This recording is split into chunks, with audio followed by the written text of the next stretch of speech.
安安醒了，感觉好点没有？娘，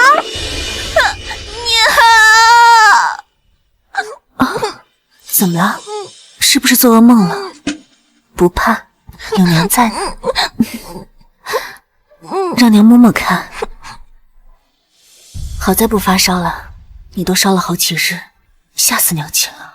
这是我6岁发高烧的时候，我记得就是这几天，失踪1年的爹爹带着秦青青和秦家恒回来了。秦青青仗着救过渣爹当上了姨娘，还把我和娘亲赶出侯府。怎么不说话？是饿了吗？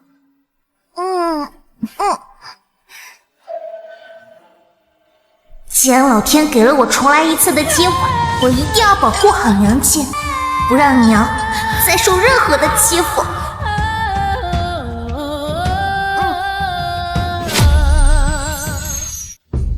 娘，儿媳给你炖的参汤，您多少吃一点儿。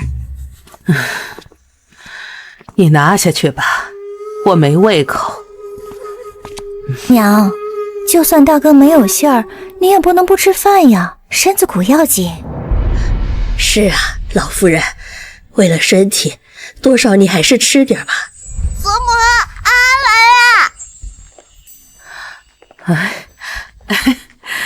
了。祖母好。这小家伙以前每次见到我都躲，今天怎么不一样呢？祖母，安安给你送好吃的来了。安安，过来。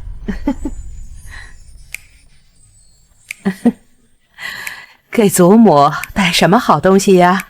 当然是会让祖母开心的好东西啦。真的要给祖母吃这种臭乎乎、黑黢黢的东西吗？娘亲，你要相信我，祖母会喜欢的。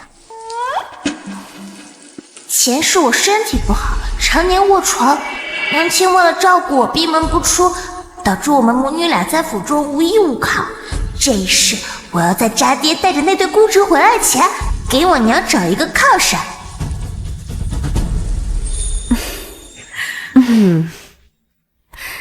娘，听说您身子不爽，吃不下东西，就给您做了点小吃尝尝。你有心了。没想到这孟氏这么有心机，平日里闭门不出，转头就带孩子来讨好老夫人。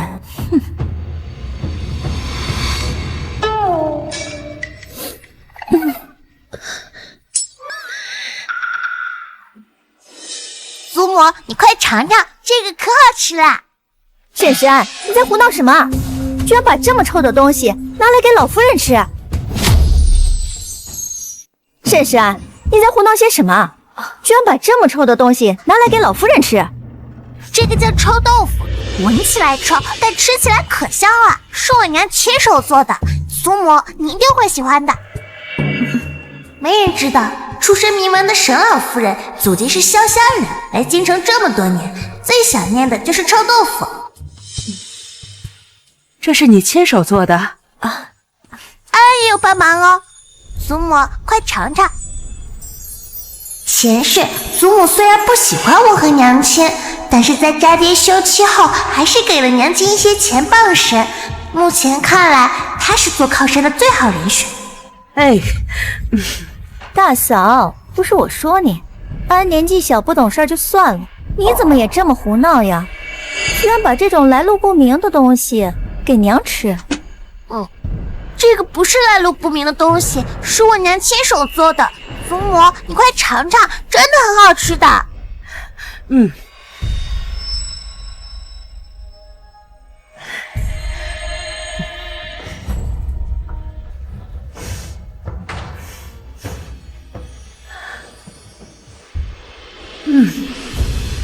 自从离开家以后，我便再也没吃过这个味道，没想到今天还能再尝到。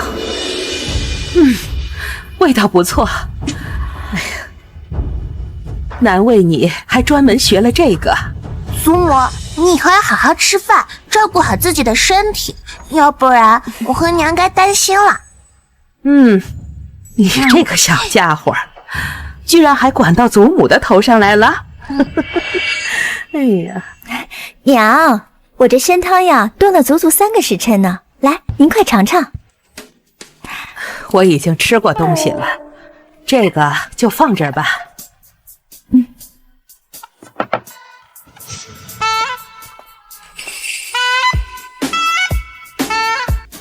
大嫂，你今天怎么有空过来看娘了？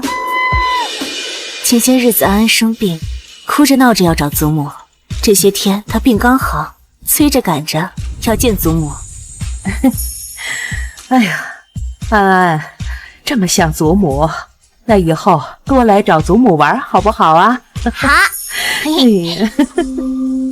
说来也真是奇怪了，安安爹爹失踪这么久也不见安安想爹爹，这才几日没见祖母，想的跟什么似的。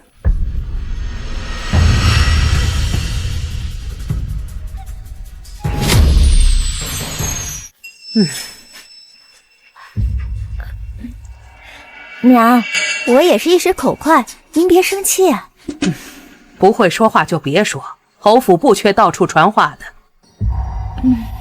祖母，爹爹那么久没回来，是不是因为不喜欢安安，所以不想要安安了？是不是因为外面的小孩子比安安乖巧懂事，所以他去给别的小孩子当爹爹了？哎呀，不会的，不会的，你爹爹怎么会不喜欢你呢？他不可能做别人家孩子的爹。安安，别害怕啊！怎么不可能？上一世宅爹不仅给秦家河当了爹，还让他做了侯府的世子。不过这一世，秦家河再想当世子，可没那么容易了。娘，我说话虽然不中听，可也是事实啊。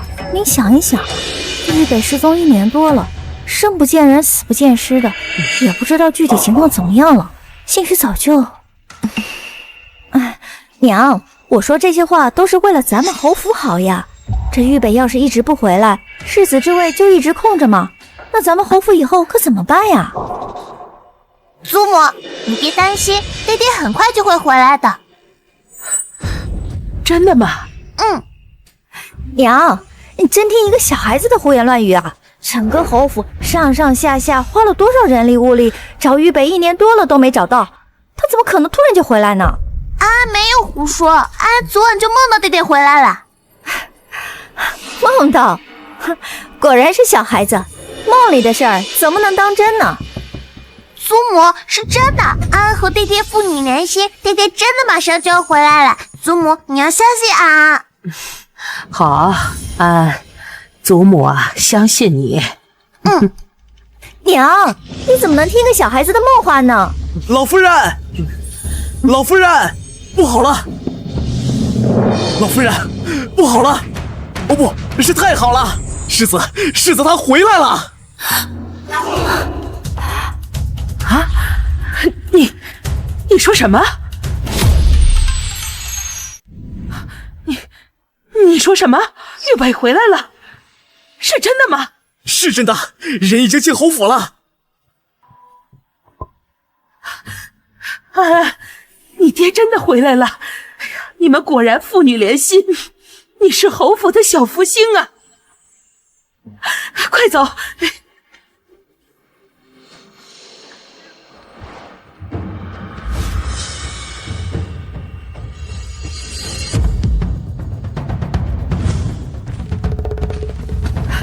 玉北，我的儿，你终于回来了。娘，孩儿不孝，让您操心了。快起来，回来就好，回来就好啊！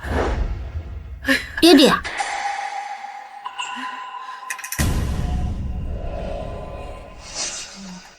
祖母，爹爹，他真的有别的孩子了？不是的，不是的，别多想。玉北，他们是什么人？娘，这位是青青，孩子的救命恩人。还有这位，他是青青王兄的孩子，但他现在是我的义子。沈夫人，我不过是恰巧路过，救了沈大哥一命，算不得什么救命恩人。而且当时的情况，就算是任何一个路人，也不会见死不救的。祖母，爹爹还是有别的孩子。别哭啊，不过是义子，你可是你爹亲生的女儿，还是最疼爱你的呀！啊，娘，孩儿还有一件事情想求娘成全。这青青带着孩子孤苦无依，孩儿想要娶她。姨，谢谢你救了我爹爹，我和我娘和祖母都非常感谢你，你是我们侯府的大恩人，安一辈子都会记得，会好好报答你的。安安，爹爹在说话呢，谁让你插嘴的？爹爹刚才说的话我都听到了，可是姨救了你，是我们侯府的大恩人，爹爹怎么能让救命恩人做妾呢？我什么时候说让青青做妾了？本朝可是不允许娶平妻的，爹爹既然已经娶妻，再娶也只能是妾，让救命恩人做妾，爹爹怎能如此忘恩负义？平青青，上世你靠着救命之恩加入侯府，这一世我偏要让你嫁不进来。娘，孩儿的意思。好了，秦小姐、秦公子，你们两个舟车劳顿，先下去休息吧。秦小姐、秦公子，您这边请。你先去吧。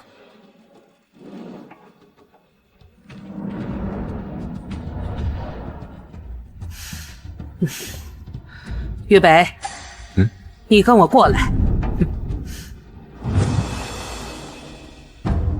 哼，给我跪下！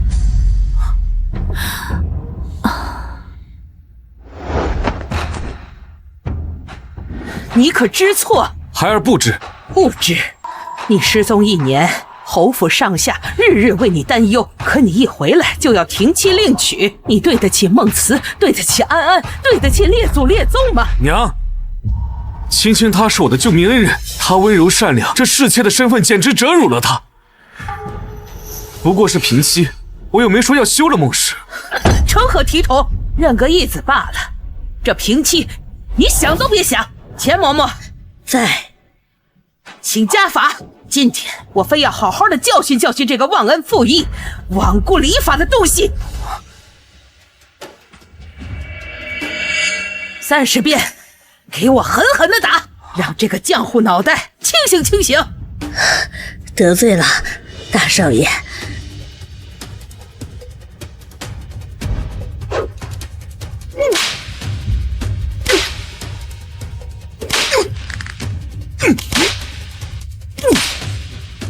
娘，谁都不许替他求情。疼吗，爹爹？疼就对了，这都是你该受的。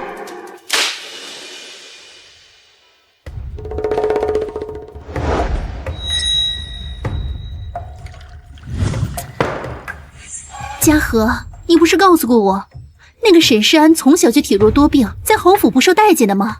现在好了，他今天说话怎能如此大胆，还阻挠了沈玉北娶我。书里说，沈母一开始就不喜欢孟慈，对沈世安更是如此。现在怎么完全不一样了？这个沈世安也完全不一样。姑母，你要沉得住气。说到底，这侯府当家还是老侯爷。待我拿下老侯爷，你这世子妃的身份不就手到擒来了？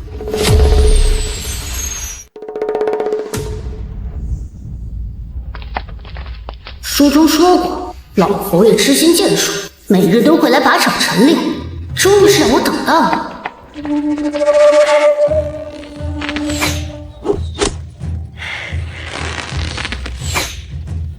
好剑法！哈哈哈哈！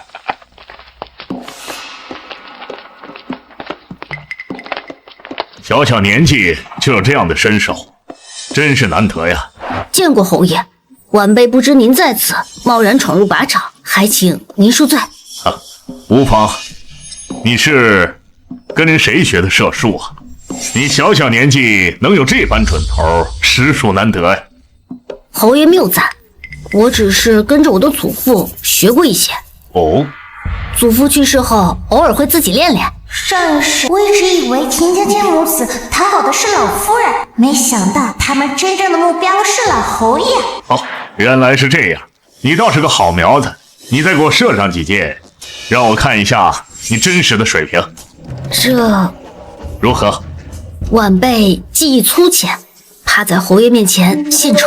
无妨，你尽管射就是，我也可以给你指点一下。那就要多谢侯爷了。祖父，嘉禾哥哥，你们这是在射箭吗？我也要来。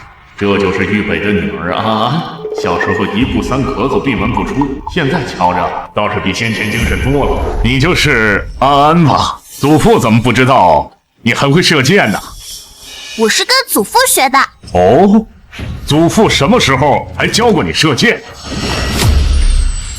祖父什么时候还教过你射箭？我之前偷看您在后院练箭，您拉弓的样子可威风了。我学着您的动作，自己在家偷偷练的。你这么小的个子，能拉得动弓吗？哼，祖父小看人，我肯定能拉得动。而且我还要和嘉禾哥哥比赛，我一定能赢他。我们安安这么厉害呀！嘉禾哥哥的剑术是他祖父教会的，我的剑术呢是靠祖父练会。我的祖父比嘉禾哥哥的祖父强，所以我一定比嘉禾哥哥厉害。好，那你就和嘉禾比试一局，你们两个谁赢，祖父就把这张乾坤弓奖给谁，好不好？好机会！这乾坤弓不仅是皇帝御赐，还是侯爷的心爱之物。只要我能赢下这把弓，侯府再没有人敢轻看我。安安妹妹年纪小，又是女孩子，我理应让着她。不如让妹妹多射2箭，最后我们比总分数，这样才公平。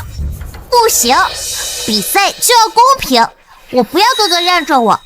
我们每个人都射3箭，谁的分数高谁就赢，这样才公平。好，不愧是我沈家的孩子，小小年纪就有这般气度。那这样，就按安安说的来，你们每人各射3箭，以总分数定输赢。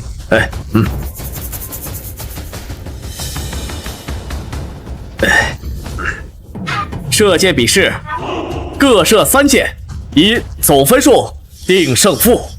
比试开始。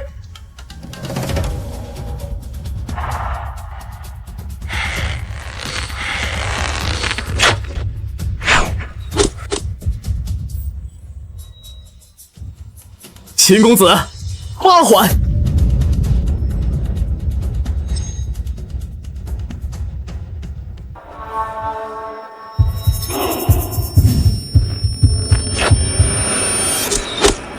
小小姐，5环。这个连弓都拉不稳的小丫头，也敢跟我比，真是不自量力。安安，没关系，你还太小，这张弓也不适合你。日后祖父找一张小弓，再好好教你。妹妹，不如你多射1箭。身体变小了，还是有点不顺利呢。不，说好了公平竞争，3箭就是3箭。小丫头倒是个倔脾气。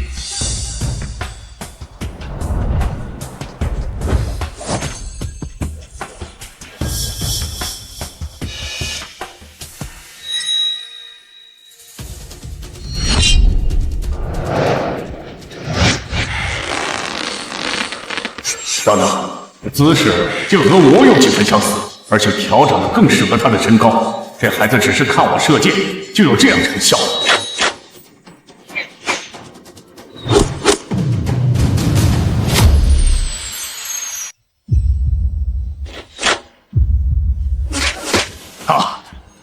9环，9环不可能，巧合，这绝对是巧合。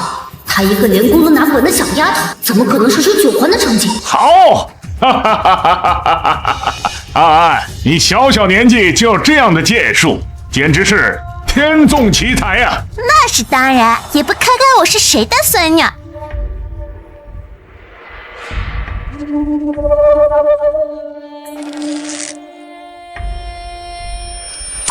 秦公子，6环。定力不足，心态不稳，到底还是个孩子。哼，一个小丫头能有多厉害？刚才那个9环一定是碰巧。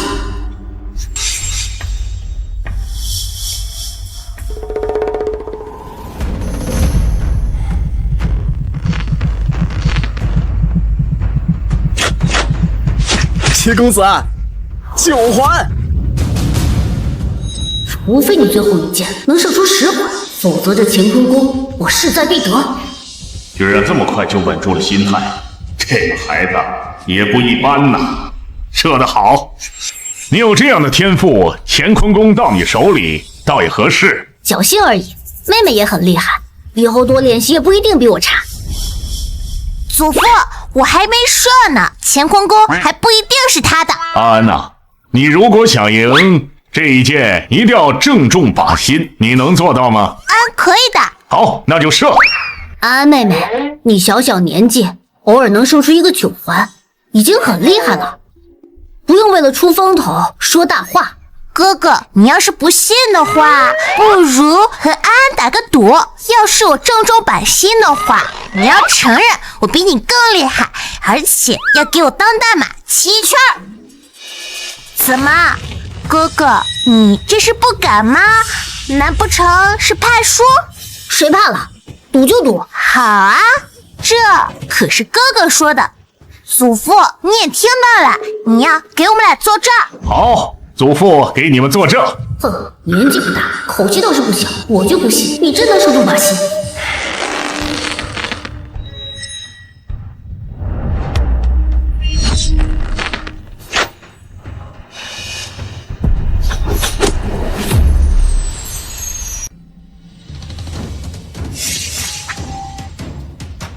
10环，正中靶心啊！好，射得好！哎，白孙女，你射得太棒了！我们安安真是个练武奇才，我们沈家后继有人了。这小丫头居然真的射中靶心，怎么可能？她明明之前连弓都拉不稳。恭喜妹妹，妹妹小小年纪就有这样的能力，当真是奇才。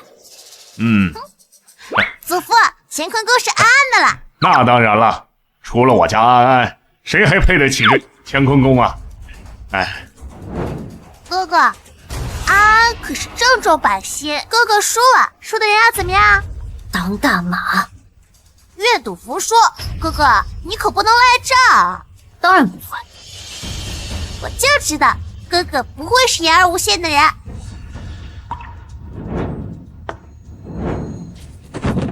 沈石安，今日我受到的屈辱，有朝一日我一定会100倍1000倍让你偿还。哥哥，你是在做什么呀？哥哥，你可是客人，哪有让客人当大马的？安安给你开个玩笑。哥哥，你怎么还当真啊？妹妹还真是幽默。你刚才答应的赌约也要说话算话哦。虽然不用当大马，但是你得承认我比你厉害。那是自然，妹妹剑术超群，我自愧不如。能力强却不傲气，懂礼貌还知进退，真不愧是我的好孙女。安安年纪还小，童言无忌。亚和啊，你不要和她一般见识。祖父，安安赢了比赛，可不可以去带安安骑真正的大马？当然，祖父这就去带你骑真正的大马。走。本想借这个机会让老佛爷对我刮目相看，没想到被这个小丫头抢了风头，还让我丢尽脸面。沈石安，这个账我记住了，总有一天我会让你加倍偿还。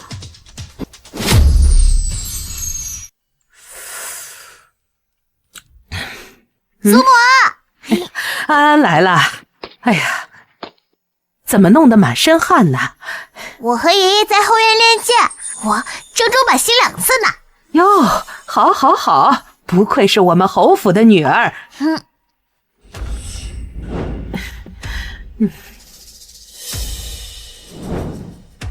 母亲，孩儿给母亲请安。免礼了。沈老夫人，这段时间承蒙侯府对我和嘉禾的照顾，我专门为您做了一些臭豆腐，不是什么值钱的东西，但还是希望您尝尝。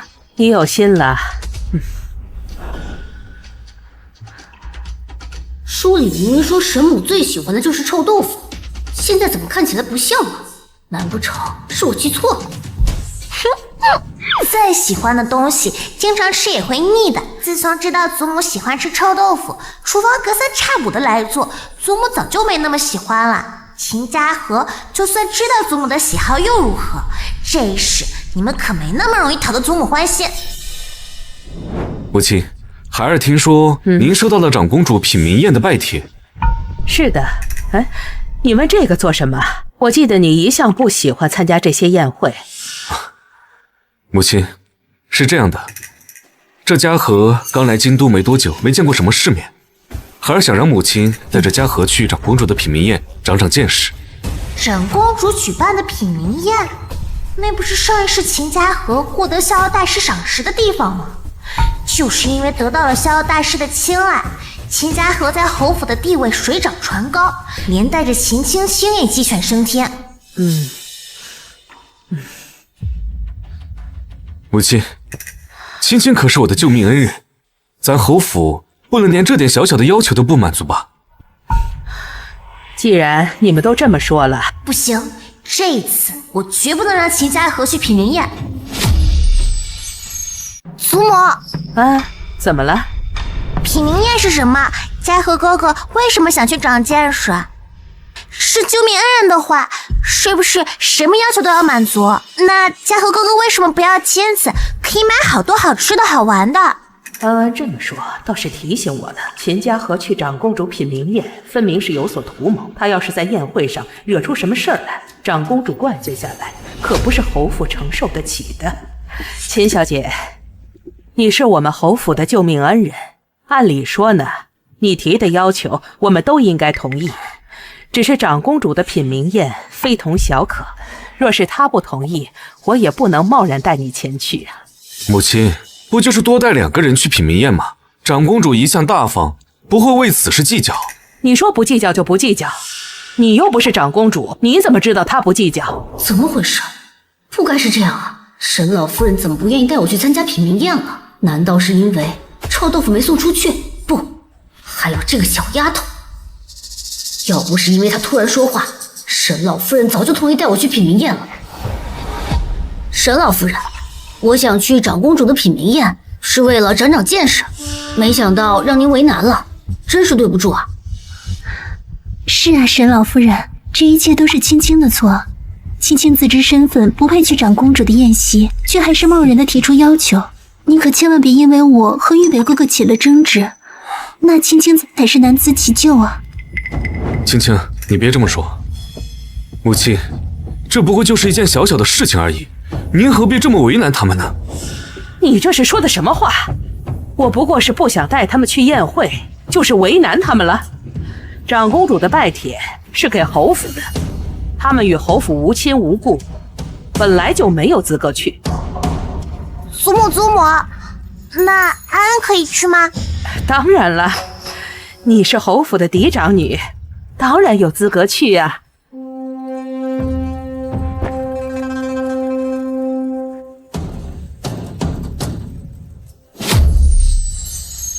娘真是越老越不知事了，一点小事都要推3阻4的。沈大哥，别生气了，这些都是青青的错，你千万不要因为我和老夫人生了嫌隙。爹爹，都是我的错，是我想去长公主的品茗宴长见识，所以姑母才提出这个要求，你别怪姑母。好孩子，我怎么会怪你姑母呢？青青，没关系的，我再去找长公主要张请帖就好。你是我的救命恩人，不过是想参加个宴会，这没什么好为难的。还是算了吧，沈大哥，要是让老夫人觉得我挟恩图报就不好了。再说了，我当时救你的时候也没想过要你报答。知道，没关系，你和嘉禾在这等我的好消息。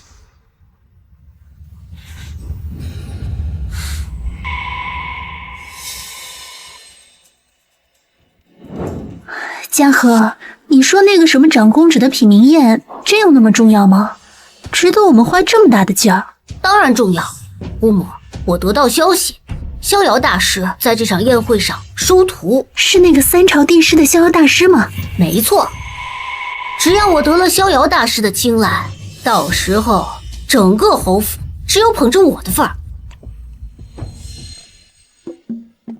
哦，沈世子，你也来了，想必这位便是你的义子了，果然是龙章凤姿。那是当然，这孩子从小听话聪明，讨人喜欢。不像我那个被宠坏的女儿。爹爹过誉了，我哪有妹妹好？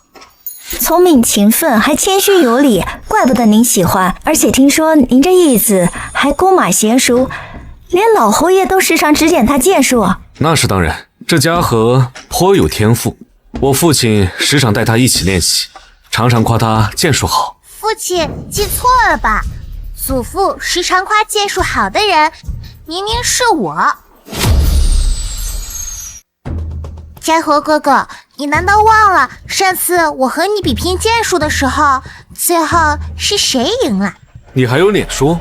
你嘉禾哥哥是看你太小，有意让你赢一局。你可倒好，整天把此事挂嘴上，一点儿也不知道谦让。爹爹，你又没在现场，你怎么知道是秦嘉禾让着我呢？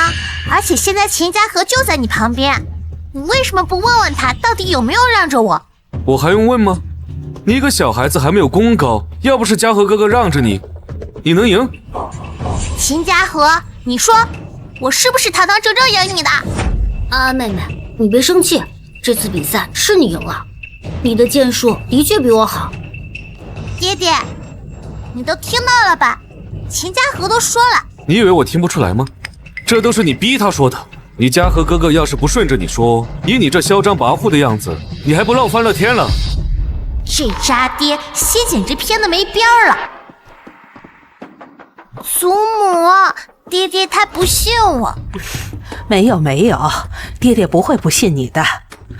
玉北，这事儿我听你父亲说过，安安虽然年纪小，但是在剑术上确实是比秦嘉禾好得多。因为安安在剑术上天资一流，你父亲还把御赐的乾坤弓送给他了。你怎么连你自己亲生女儿的话都不信了？娘，不是我不信他，只是这孩子从小口出狂言。不对呀，书里明明说这个沈世安胆小懦弱，寡言少语，现在怎么这么机灵了？贵客们好，奴婢是长公主的贴身嬷嬷，遵照长公主的吩咐，给在座的各位送上一份机缘。变机灵了又怎样？只要我成为逍遥大师的徒弟，照样把你踩在脚下。各位贵客稍安勿躁，请落座休息片刻。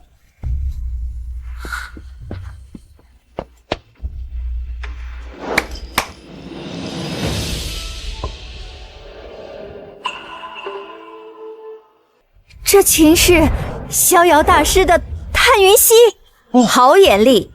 这正是逍遥大师的名琴探云溪。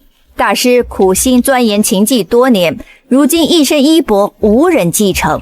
今日这品茗宴也是逍遥大师特意嘱托长公主所举办，为的就是在众多才俊中挑选出一位合适的继承人。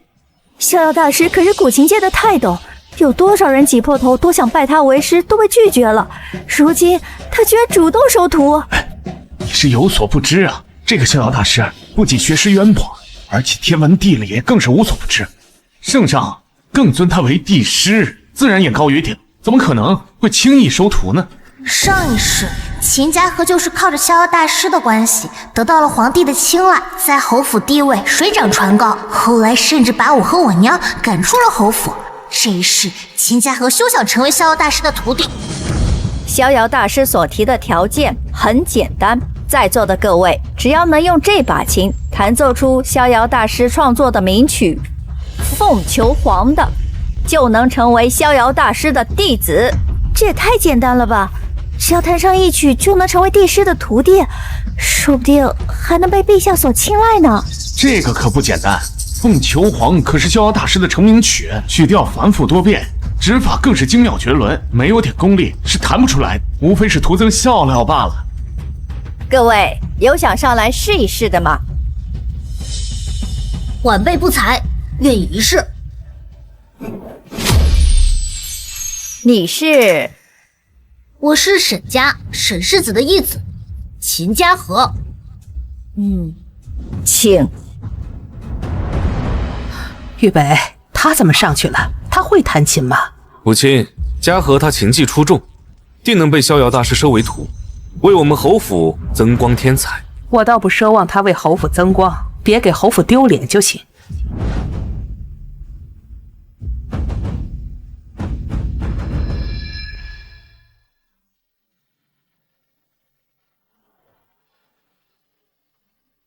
啊，他真的弹出凤求凰来了！余音袅袅，绕梁3日而不绝啊！沈将军，您这位义子琴技一流啊！过奖了。这可不是过奖了，我看未来逍遥大师的弟子非他莫属了。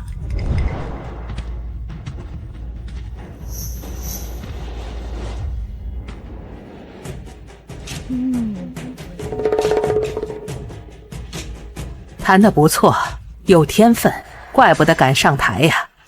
你说为侯府争光，倒说的没错。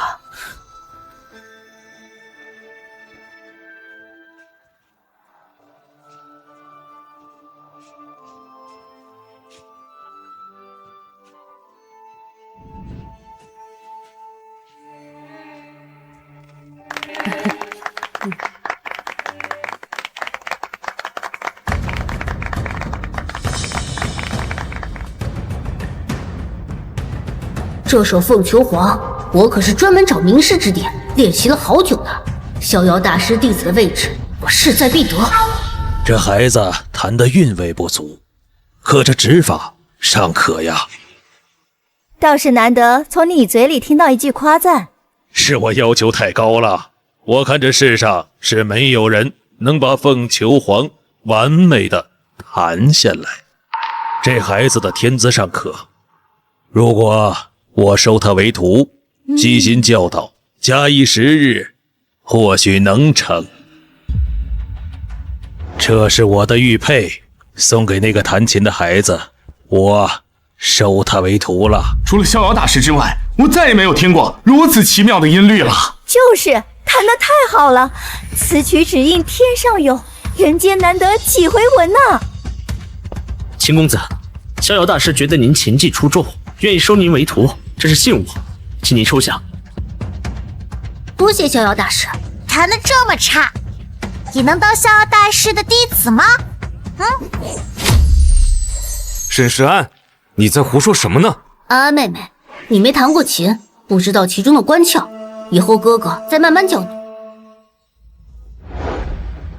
我不用你教，我会弹琴，而且弹得比你好多了。安安妹妹，我知道你是嫉妒我得了逍遥大师的玉佩，才故意贬低我的。可你这样不懂装懂，只会惹人厌烦，还会给侯府丢脸。沈石安，连逍遥大师都说嘉禾哥哥琴技出众，你还在这里贬低他，真是小肚鸡肠。就是，这位小公子琴技连逍遥大师都赞赏，要不然也不会收他为徒。小姑娘，你口出狂言，莫不是觉得逍遥大师说错了？小孩子不懂事儿，干嘛这么计较呢？你根本不懂琴，不要再说了。祖母，可他弹的是不行啊。凤求凰这首曲子，如果真弹得好的话，是可以吸引百鸟来巢的。可是他弹的死气沉沉，一只鸟儿都没有吸引到，难道就不能证明他弹的不行吗？什么百鸟来巢？这只是传说而已，根本就不是真的。小姑娘，看来是神话故事听多了，怎么可能弹琴会引来百鸟来巢呢？就是小孩子嘛，还什么都不懂呢，连传说和现实都分不清，闹了笑话，快坐下吧。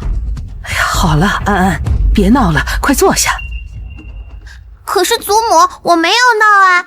祖母，你要是不信的话，安安可以去弹。安安弹凤求凰的话，是可以吸引百鸟来巢的。这丫头倒是有趣大胆，竟然说自己能够引来百鸟来巢。好玩，太好玩了！老夫很久没见过这种有趣的人了。沈石安，你也不看看，这是你胡说八道的地方吗？我没有胡说，爹爹，您若是不信的话，我上去弹一曲，不就知道了吗？哼，不许弹！什么迎来百鸟来巢？你是嫌丢侯府的脸，还没丢够是吗？让他弹。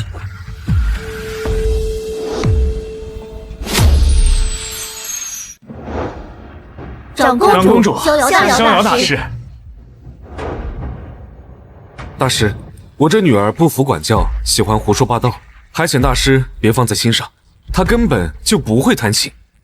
我会弹琴，爹爹好久都没回家了，什么都不知道。你胡说什么？你什么时候会弹的琴？我说我会射箭，爹爹不信。我说我会弹琴，爹爹也不信。难道在爹爹眼里，就只许秦家河什么都会，样样都比我强吗？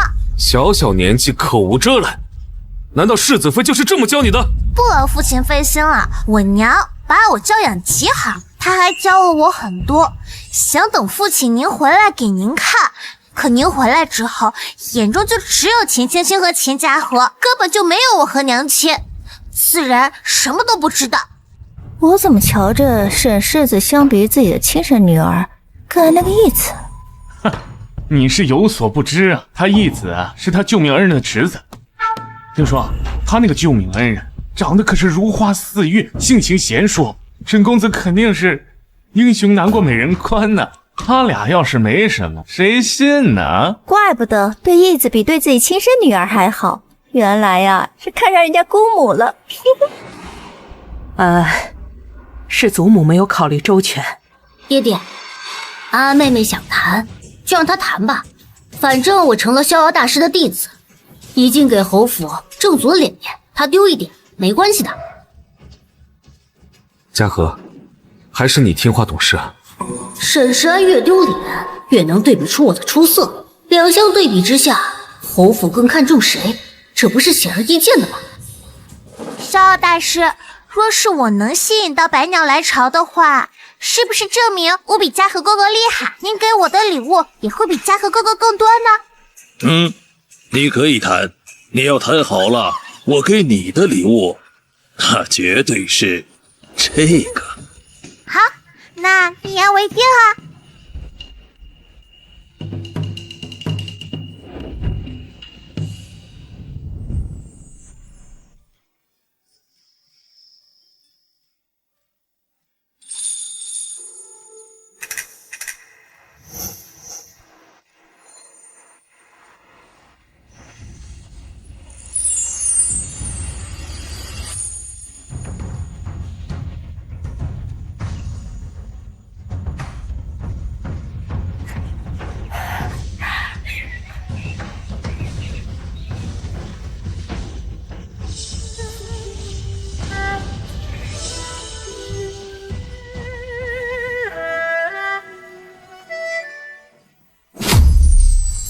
快看天上，真的是百鸟来巢啊！如此神迹，这传说竟然是真的！这怎么可能？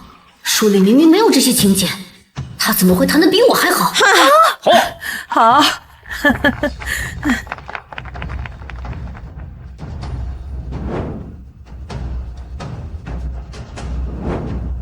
好，弹得好，小小年纪能把心境和琴音合二为一，后生可畏呀！安安的琴技着实让我惊喜，老姐姐，你当真是给了我一个大惊喜。安安向来聪慧，今日能够得到大师和长公主的称赞，着实他的造化呀。愿意跟老夫学琴吗？安安若是拜师，大师说好的礼物是否会赖账？小滑头，老夫答应你的礼物是不会有错的。来人，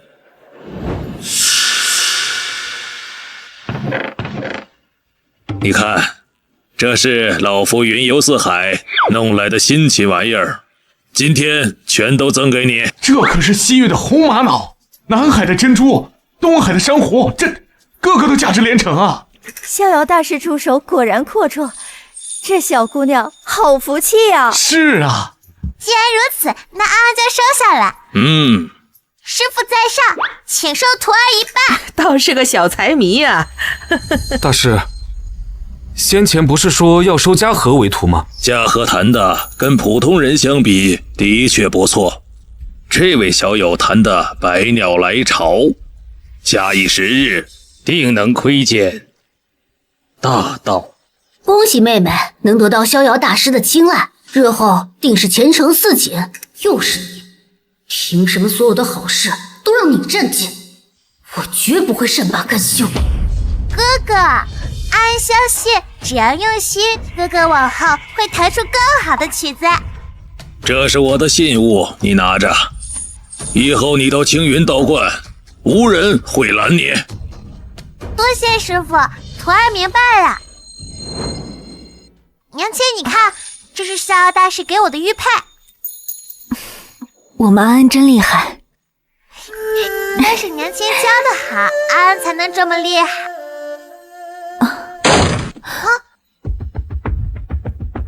夫君你看，这是咱们安安得了逍遥大师的青睐呢。沈世安，你好大的本事啊！多谢爹爹称赞，我能得到逍遥大师的青睐，本事自然不小。你真以为自己厉害？要不是因为你是侯府嫡女，逍遥大师会收你为徒吗？夫君莫不是误会什么了？逍遥大师不是什么趋炎附势之人。我误会？明明是他仗着大小姐的身份抢了嘉禾的拜师机会。这明明是我凭自己的琴技赢来的，怎么在爹爹嘴里就变成了抢嘉禾哥哥的机会呢？爹爹为了一个外人就这么指责我？外人？嘉禾那可是我的义子，算什么外人？倒是你，抢占了本该属于嘉禾的机会，那就该还回去。这名额是安凭真本事赢取来的，断没有拱手让人的道理。娘亲说的对，这是我凭自己的本事赢来的，是嘉禾哥哥技不如人，现在又让爹爹拿着救命之恩的由头来压我，我是不会把这个机会让给他的。我看你就是被一点小小的成就冲昏了头脑，完全不顾这侯府的颜面，连最起码的报恩之心都没有。你娘就是这么教你的？娘教我非其有而取之，不可以，不是自己的东西却去拿，这是不可能的。这道理安安都懂，难不成爹爹还不如安安？你娘还曾教过我，君子求诸己，小人求诸人，只有小人才会将问题归咎于他人。爹爹此举与小人又有何区别？孟慈，这就是你教出来的好女儿？爹爹过誉了，祖母也曾说过安安是个读书的好苗子，倒是爹爹要读一些书了，要不传出去该让人笑话。你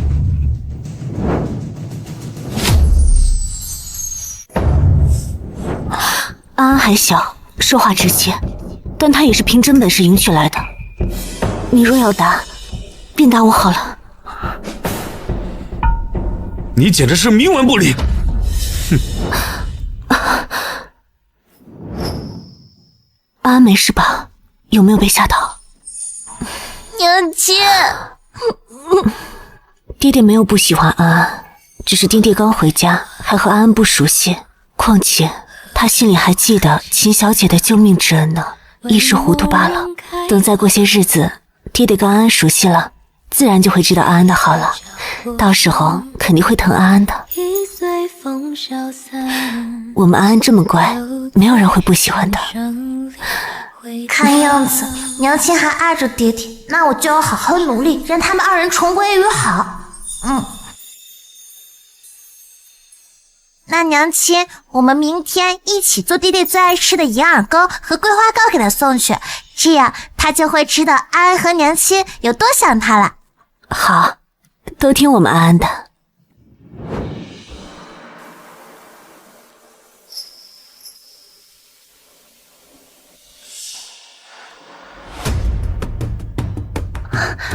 孟夫人，安安小姐，你们来做什么？我和安安特地为你做了你喜欢吃的桂花糕和银耳羹，你尝尝。爹爹，你整日处理公务，肯定累了。我和娘亲虽然不能替您分忧，但也想尽点心意。沈大哥一向不爱吃这些甜腻的糕点。青青说的对，把这些东西拿走。这些是安安特意做的。爹爹，您先尝尝这杯茶，是我娘特意挑选的雨乾龙酒，温着喝正好。这味道倒是有些熟悉。说了我没心思喝。玉北，快擦擦。沈大哥，你没事吧？我来给你擦擦吧。有我娘在，不会有事。亲娘，你还是不要添乱了，这味道和爹爹身上的一模一样。说了不用。这手帕，这是秦青青的手帕。成事不足败事有余的东西，把这些东西拿走，把东西拿走。玉北，我出去，都给我出去！安安，你别往心里去，爹爹定是公务太忙，心烦意乱。娘亲，我知道，渣爹身上的熏香分明和秦青青身上的味道一样，渣爹恐怕很早就和秦青青搅和在一起了，这渣爹不能要了，我得让娘亲早日醒悟过来。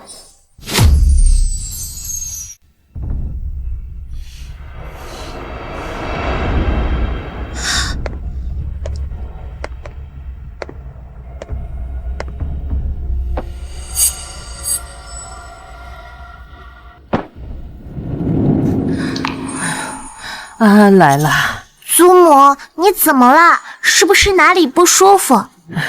没什么，都是被你那个糊涂爹给气的。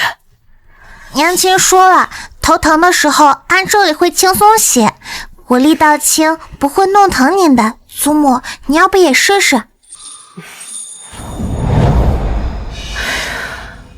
我们安安啊，真的是一个懂事的孩子呀，比你爹强100倍。要是你爹有你一半明事理，也不会把我气成这样。爹爹，难道又惹祖母生气了？他何止是惹我生气呀，他竟然让我去跟逍遥大师开口，要让逍遥大师一定收秦家河为徒。爹爹也来找过我娘了，让我让出拜师名额。啊？岂有此理！这是昏了头了！祖母，您别气，您别气嘛。爹爹是个重情重义之人，记挂着救命之恩，可能只是一时情急才说这话的。你不生你爹爹的气？娘亲让我体谅爹爹，而且娘亲还说了，秦姨和嘉禾哥哥在京城无依无靠，很可怜，让我多包容他们一些。哎呀，好孩子，你娘教得好，明事理，知进退，有侯府的风范呢。祖母，安安有个想法。啊？什么想法？说来听听。如果秦姨当了祖母的女儿，那秦姨就有侯府做靠山，不会孤孤单单，爹爹也就安心了。哎呀，你这孩子脑子真是灵光啊！哎呀，好，就按你说的办。钱嬷嬷，去叫秦小姐过来，说我有好事情告诉她。是。让我看看，救命恩人成了妹妹，你还怎么娶秦青青？老夫人，听说您找我。最近在府上住的还习惯吗？谢老夫人的关心，侯府的下人十分周到，青青住得很习惯。习惯就好，不过你带着嘉禾无名无分地住在侯府，这样对你的名声不好啊！你是我们侯府的恩人，哪能让你受这种委屈啊？老夫人，青青不是有意给侯府找麻烦，是当时看沈大哥一个人回京，实在是不放心，青青这才跟了上来，绝对没有多余的心思。青青，这到底怎么了？沈大哥，你千万不要与老夫人产生什么争执，这些都是青青的错。娘，青青她是我的救命恩人，你怎么能如此苛待她？你哪只眼睛看到我苛待她了？我叫她过来是有好事情告诉她。好事？她都跪在这儿了，什么好事能把她吓成这样？秦姑娘已经到了相亲的年纪，你们这般拉拉扯扯，传出去，外人怎么看他呀？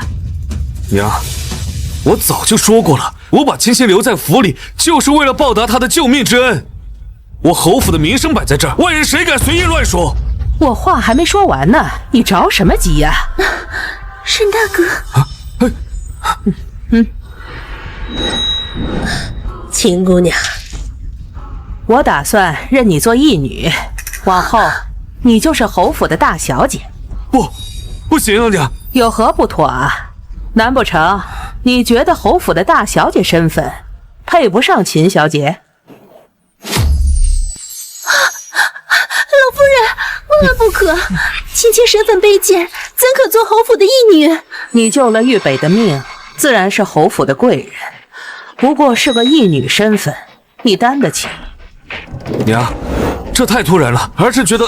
你们不愿意认干亲，那即日起就送秦姑娘去城外的庄子住，不在京城，也少些流言蜚语。侯府自会保你们母子一辈子的衣食无忧。什么？你要把我的救命恩人送去庄子里？娘，这事要传出去，你知道别人会怎么说吗？他们会说我们侯府忘恩负义，到时候我怎么报答秦姑娘的救命之恩？哦，爹爹，你这话可不对。祖母要让秦姨娘做义女，让她做侯府大小姐，有了这侯府撑腰，这不是更好的报恩吗？能让侯府做干亲，在京城也是有头有脸的。难不成你是看不起侯府？夫人，谢老夫人抬爱，青青愿做侯府的义女。那就敬茶吧。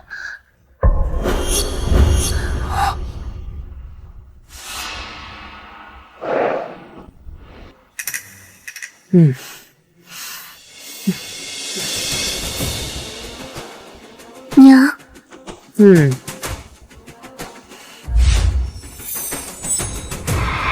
大嫂。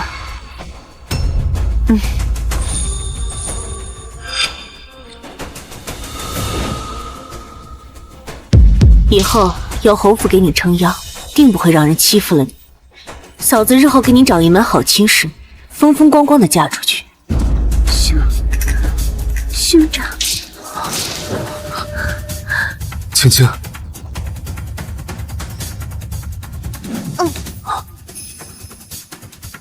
爹爹，小姨应该是太累了，不舒服，自然有下人送她回院子。您现在上前传出去，该让别人说小姨不懂规矩了。您作为兄长，还是应该避嫌好呀。安安说的在理，玉北，你得多加注意。时间不早了，都散了吧。青青，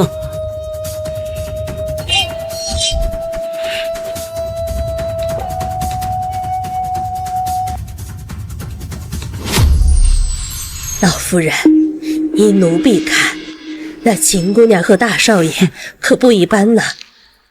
刚才护着她的样子，着实让人扎眼。我岂会不知？就算安安不提认亲的事情，我也早有打算。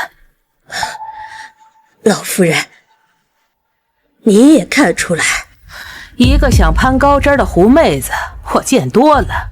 左右她救过玉北的命，抬进屋里做个妾也不是不行。只是玉北太过于痴迷于她，一个带着孩子的农家女做平妻，让外人该如何看我们侯府啊？那老夫人，你认她为义女，不是让她做义女，既堵了外人的嘴，也断了她嫁进侯府的念想。接下来只需尽快给她寻一门合适的亲事，风风光光的嫁出去，把这祸害送走。这样一来，既保全了侯府的名声，也没伤到我和玉北的母子情分。哎呀，还是老夫人想得周到啊！这样一来，什么麻烦都解决了。但愿玉北能够早点明白，别再被那个女人迷了心智。大少爷一贯都是懂事的孩子，他一定能明白您的良苦用心的。找人把侯府在为义女秦青青寻亲这件事情传出去，就说我极为的重视，出嫁时按侯府大小姐规格办，嫁妆足足有30担。老夫人您放心，我这就去办。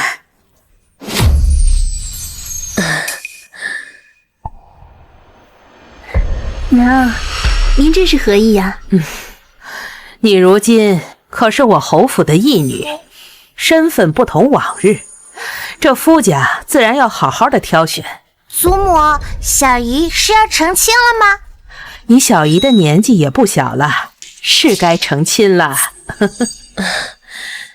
大小姐，这个是刘主事家的庶子柳明，这个是陆师傅家的嫡子陆明，还有这些都是京中适龄公子的庚帖，你好好挑一个心满意足的吧。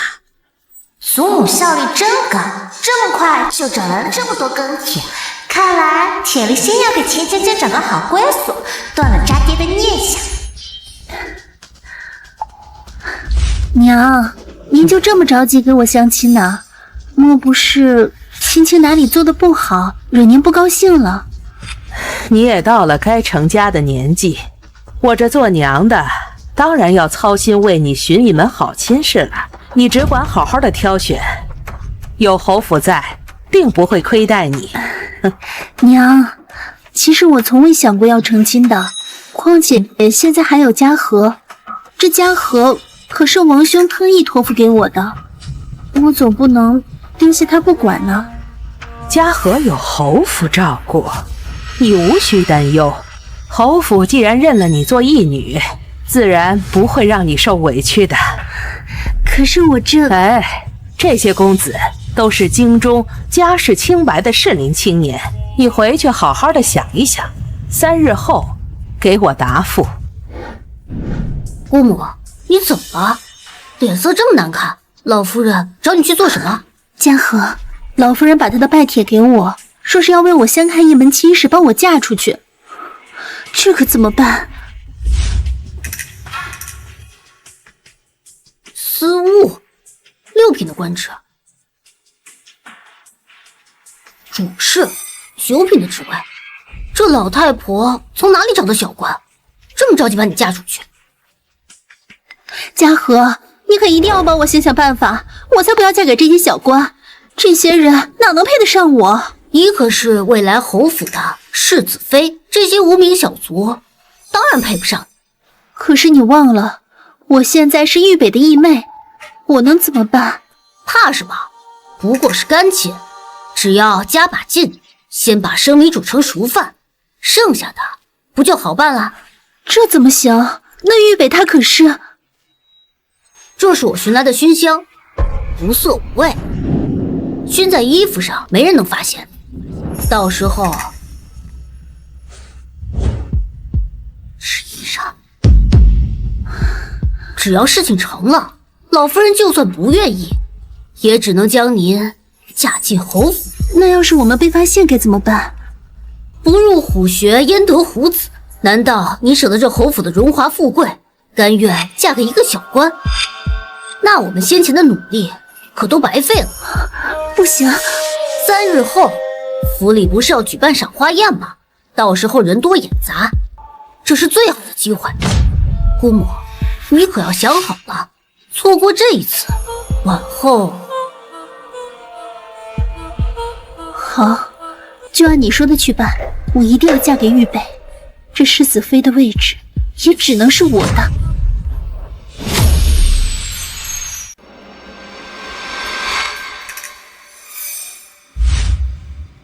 姑母，时候不早了，可别错过机会。这要是被发现该怎么办？富贵险中求，要是真能如愿嫁进去，以后你在侯府才能真正站稳脚跟。只有秦青青嫁进侯府，一切才能回归正轨，我才能凭借这份关系向上走，把之前失去的机缘统统找回来。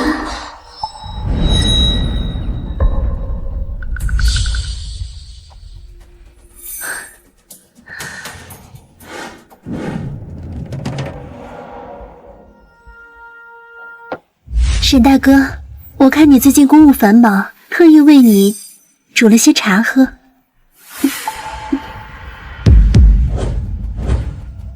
不必了，往后这些小事就让下人处理就好了。沈郎，沈郎，青青，你这是做什么呀？我们现在是在侯府，你如今又是我的义妹，这堂上别人看见。沈郎，我千里迢迢跟你回京，可不是为了做什么侯府的义女。现在老夫人想要跟我先看夫家，将我赶出侯府，难不成就连你也想与我划清界限吗？沈郎，我知道你心里有我，我们两个是真心相爱的，难道你就舍得看我另嫁他人？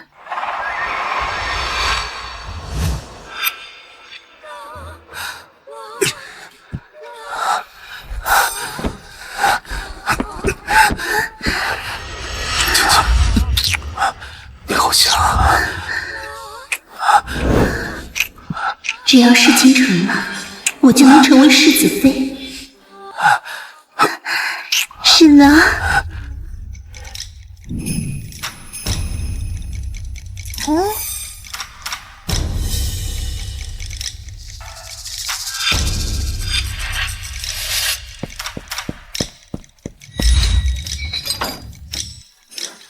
这么迫不及待，自己挖好坑，那就别怪我给你们推下去。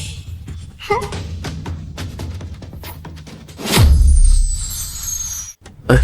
小姐，将爹爹的琴给本小姐取了，要快，本小姐还要给朱木弹曲呢。是。既然你们如此不知检点，那就让大家都好好看看。王家公子文武双全，性子又稳重，与我那义女倒是般配呀。沈夫人说笑了，能与侯府结亲是我们王家的荣幸，只是我这小儿子心有所属，我这个做娘的也不好棒打鸳鸯啊。喝水。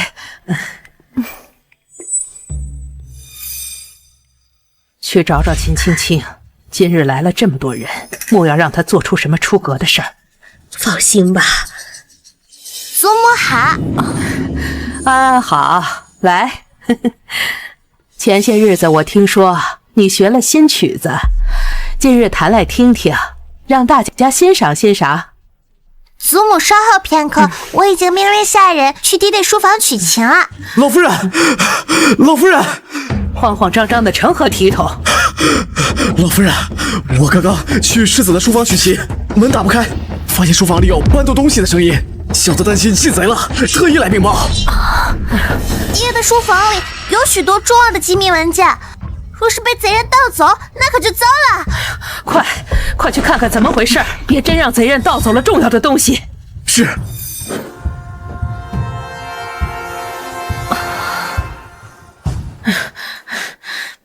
我在门外一直守着，没人出来。这难不成是贼人和世子？这李夫人脑洞开得好大呀！岂有此理！来人，把门给我撞开！撞呀！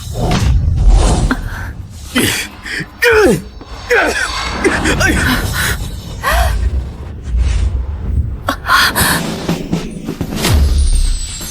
光天化日之下，世子竟然……你们在做什么？让我看看这渣爹和这狐狸精！这次我娘可是亲眼看见了，定不能再原谅渣爹。大哥，你怎么能做出这等荒唐之事？你可是侯府的世子啊！你糊涂啊！她可是你的义妹，你怎么能做出如此糊涂之事呢？娘，这事不能怪青青，我一直心悦青青，这都是我逼她的，这不是她的错。娘，事已至此，我不能让青青受委屈，我要娶她，求娘允许。成全你？你做出这种事儿，还有脸求成全？你们二人两情相悦，那我呢？我算什么？你我之间不过媒妁之言，毫无感情。青青才是我的此生挚爱，如今我心意已决，非青青不娶。夫哎呀，夫人你怎么了？夫人，娘！终究还是没有拦住，竟然闹成这个样子。阿慈怎么样了？回老夫人，郎中已经瞧过了，少夫人是悲伤过度晕过去了，现在已经醒过来了，就是精神很不好。罢了，既然醒了，喊她过来一趟吧。是，夫人。阿慈啊，今日书房的事儿你也看到了，玉北他糊涂啊，可他毕竟是世子，名声不能毁啊。本来我想收青青为义女，断了他的念想，可现在事已至此，只能退一步。您的意思是？你是正室，你大度一些，以你的名义把青青纳入玉北的房中做妾室，对外就说是你先前嫉妒青青，不愿让她进门，我才出此下策，认了干亲。娘，我苦等他6年，这侯府里里外外都是我在操持，如今他与姨妹搅在一起，却还要让我将他迎进门。阿慈啊，我知道这个事情委屈你了，可侯府的体面，玉北的名声，我不能不顾啊。他的名声不能毁，那我的委屈算什么？他进了府只会做妾，有我在，绝对不会越到你的头上去的。若我要是不肯呢？母亲，这青青是我的救命恩人，我与她心意相通，情投意合，这一个侧室的身份，简直辱没了她。辱没了她？这6年我为你操守侯府，难道我就不委屈吗？如今你一句心意相通，要将我置于何地？你不要在这里无理取闹，青青我已认定，便不会再更改。倘若你识趣，那咱们就按母亲所说，各退一步，已将青青引进门，这样这侯家主母的位置还是你。6年前，洞房花烛夜，世子曾对天起誓，此生永不纳妾，若有违背，必五雷轰顶，不得好死。如今便是都忘了吗？那都是酒后胡言，你怎么就信了呢？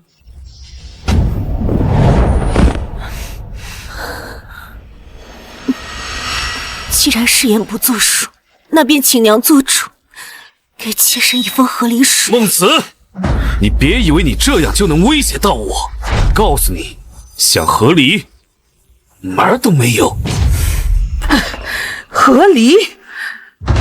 孟慈，你可知道和离一事会对侯府、对玉北造成多大的影响吗？请娘做主。如果你执意不肯，那我便只能以七出善妒之名，替玉北做主，休了你。七出，我苦守侯府6年，到最后却换来的是善妒的罪名。我也是为你好，休书一出，你一个弃妇如何在京城立足啊？安安又该怎么办？不如顺着台阶下，还能保证正室的位置啊。我明白了，我会好好准备，将青姑娘亲自送入玉北的房里。你能想通就好，今日你也累了，回去好好歇着吧。沈大哥，你回来了。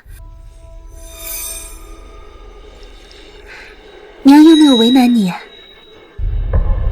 娘同意了，从今往后你就留在侯府，留在我身边。真的吗？那我们是不是就可以做夫妻了？娘说让你以妾室的身份进门。妾室？你不是说只要能跟我在一起，无论什么身份你都愿意啊？是啊，沈大哥，青青出身微贱，能留在你身边已经是天大的福气了。只是青青不知道这样会不会打搅了你和世子妃之间的感情，让你为难。别担心，只要有我在这儿，整个侯府都不会有人敢欺负你。安安，如果娘带你离开侯府，咱们母女俩单独生活，以后可能再也见不到爹爹和祖父祖母了，你愿意吗？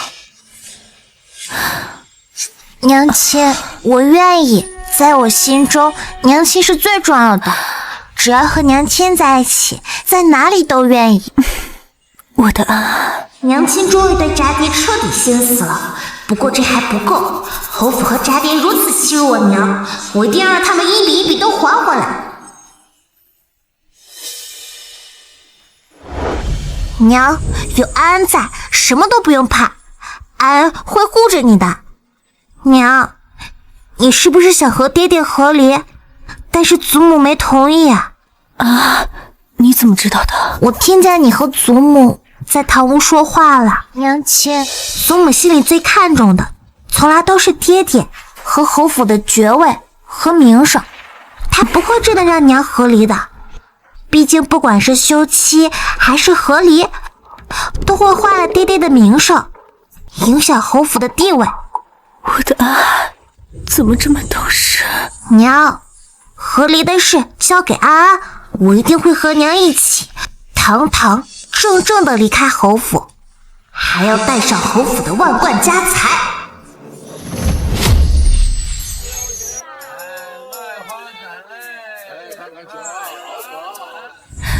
安安，我们穿成这样是要做什么？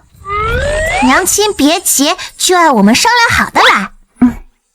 上一世秦青青就是在这条街上救下众家的摄政王，摄政王为了报恩，明里暗里替秦家河在朝中铺路。这一世有我在，当然是要截胡啦。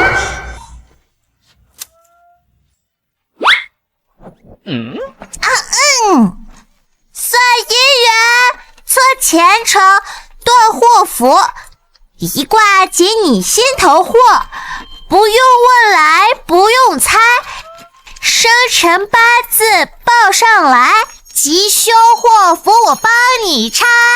哎，您说的是真的吗？哎，给我算一卦。本大师今日只算有缘人，明日请走吧。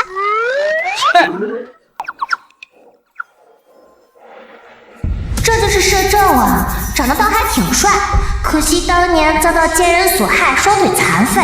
上辈子三皇子谋权篡位，第一个杀的就是他，真可惜呀。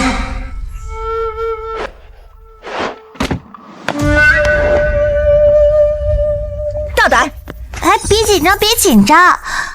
本大师只是看这位公子气度不凡，却有黑气缠身，想帮他算上一卦。小小年纪就敢出来招摇撞骗，还不让开！这位施主，我观您天庭饱满，主官运，地阁方圆，聚家财，是大富大贵的面相。倘若一直让这黑气缠身，怕是要影响寿命。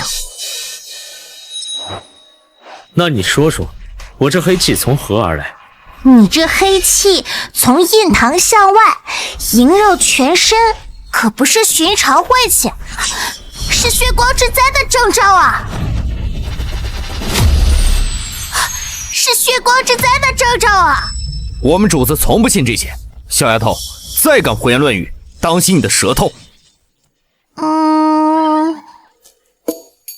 你今日是要去城北珍珠巷，出门前马车坏了，才换作步行。说的倒是不错，还能算出什么？我还能算出，这巷子就是您血光之灾的祸根。倘若您现在去了，会有万箭穿心的风险。你小小年纪，竟敢如此诅咒我们家主子！哎，你说去了会被万箭穿心，要是我不去，那你不是算的不准吗？说了危险，危险，危险，偏要去，你是命硬吗？非也，非也，这世间之事本就充满变数。我算出您会有此灾祸，您若不去，那这灾祸自然就避过去了。并非我算的不准，而是我这一卦救了你呀！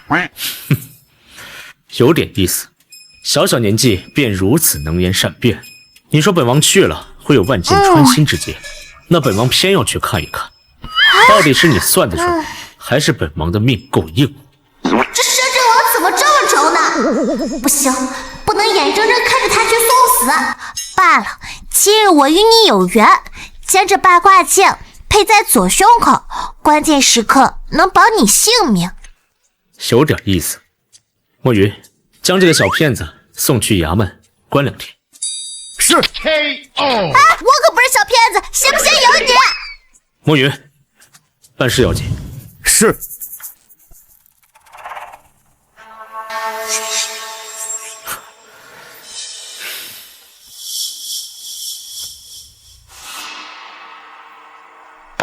娘亲他不信我，他还说我是小骗子。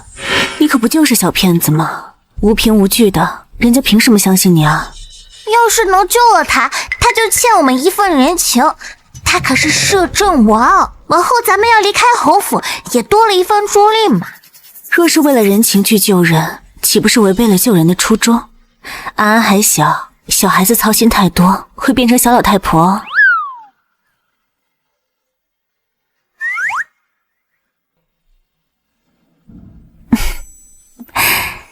难得出来，娘亲带你去逛逛。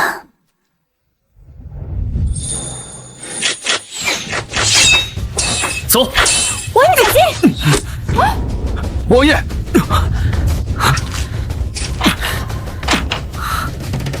啊！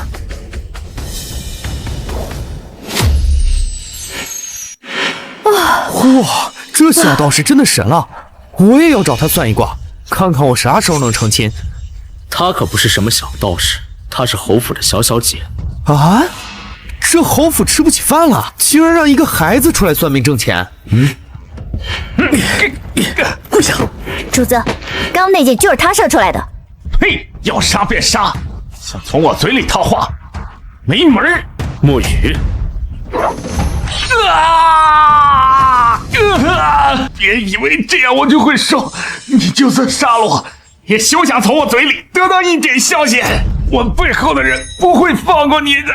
倒是个忠心耿耿的家伙，没什么本事，骨气倒不少啊。你这个杀人如麻的魔鬼，滥杀无辜，天打雷劈，不得好死。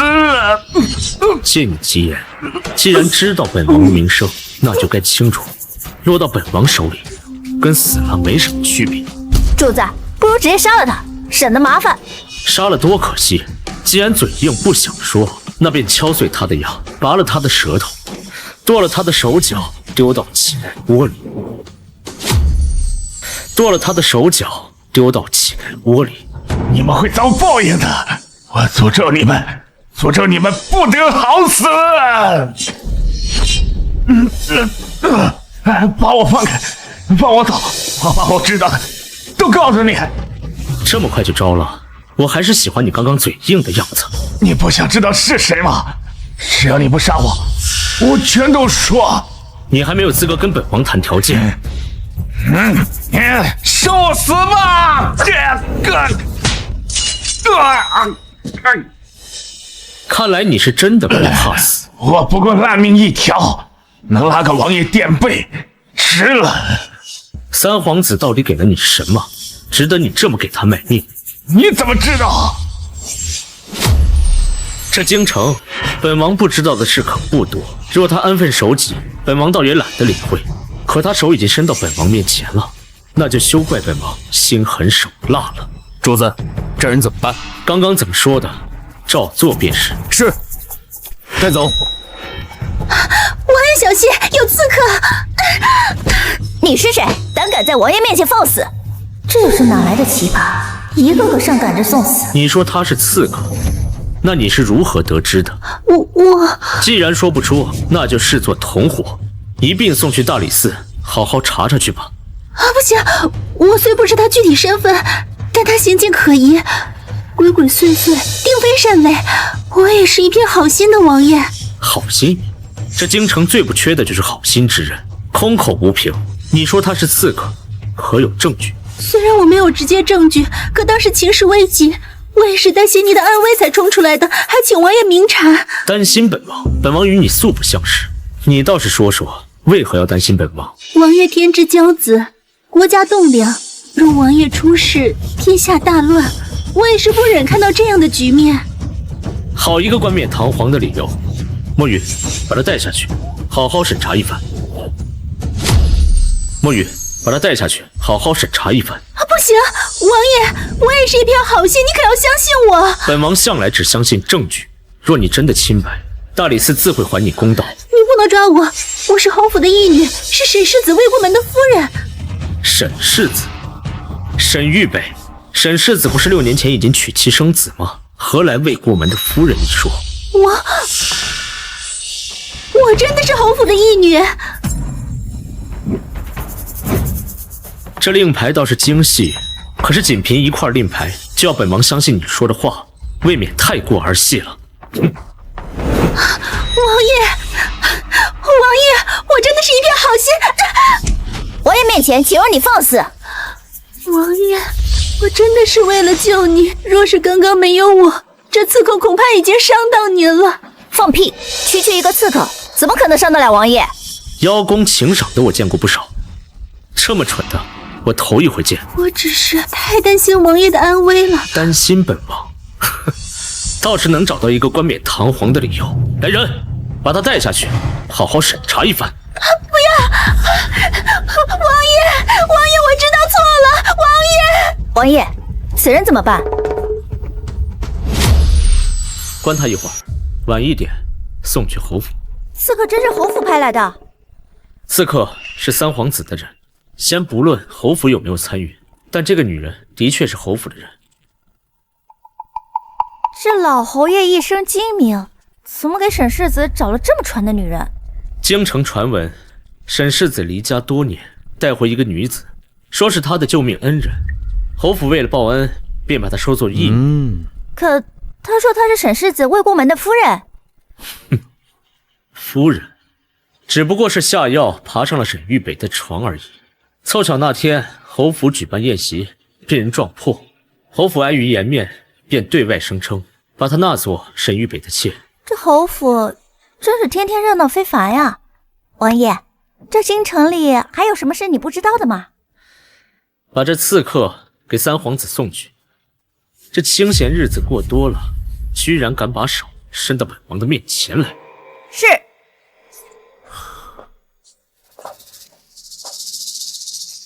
去找找那小道士。这可是王爷的贴身玉佩，王爷从来不离身的。携好带一并送去。是。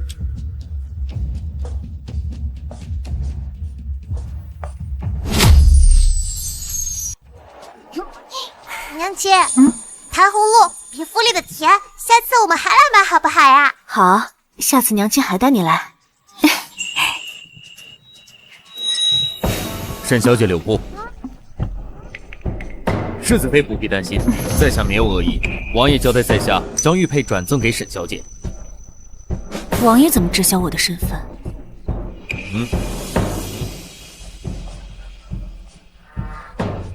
在京城还没有王爷不知道的事情。世子妃，这是王爷让我交给你的东西，如果遇到危险就打开它，不出半刻，内宇卫军便会到达。那就替我多谢你家王爷。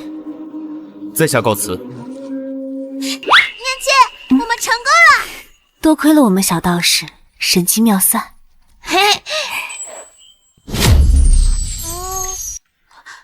娘亲，你看这布做裙照肯定非常的好看，师傅肯定会喜欢的。确实好看。夫人，我们这些布啊，可都是绣坊定制的，独一份的东西。过了这村儿，那可能就没有这店了啊。确实好看，包起来吧。哎，好嘞。夫人你拿好。哎呀，安安，你拿得动吗？娘亲，你不要小看安安哦，安安天天跟着祖父练剑，厉害着呢。是吗？那我们安安可是大力士呢。那以后所有的东西都要交给大力士来拿。好。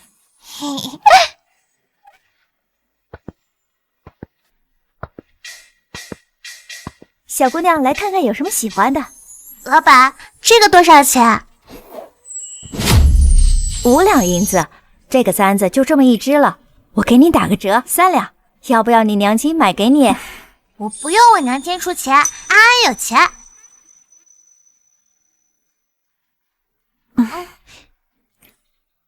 这个簪子我要了。好嘞。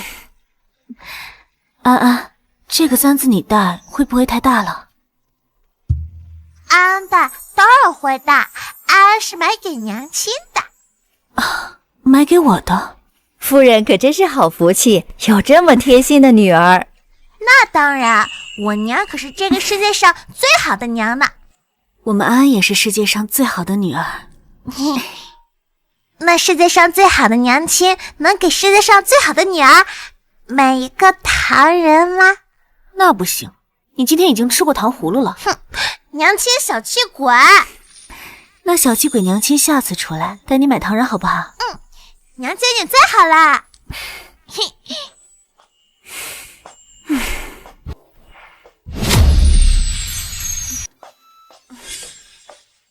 真晦气，怎么又碰到他了？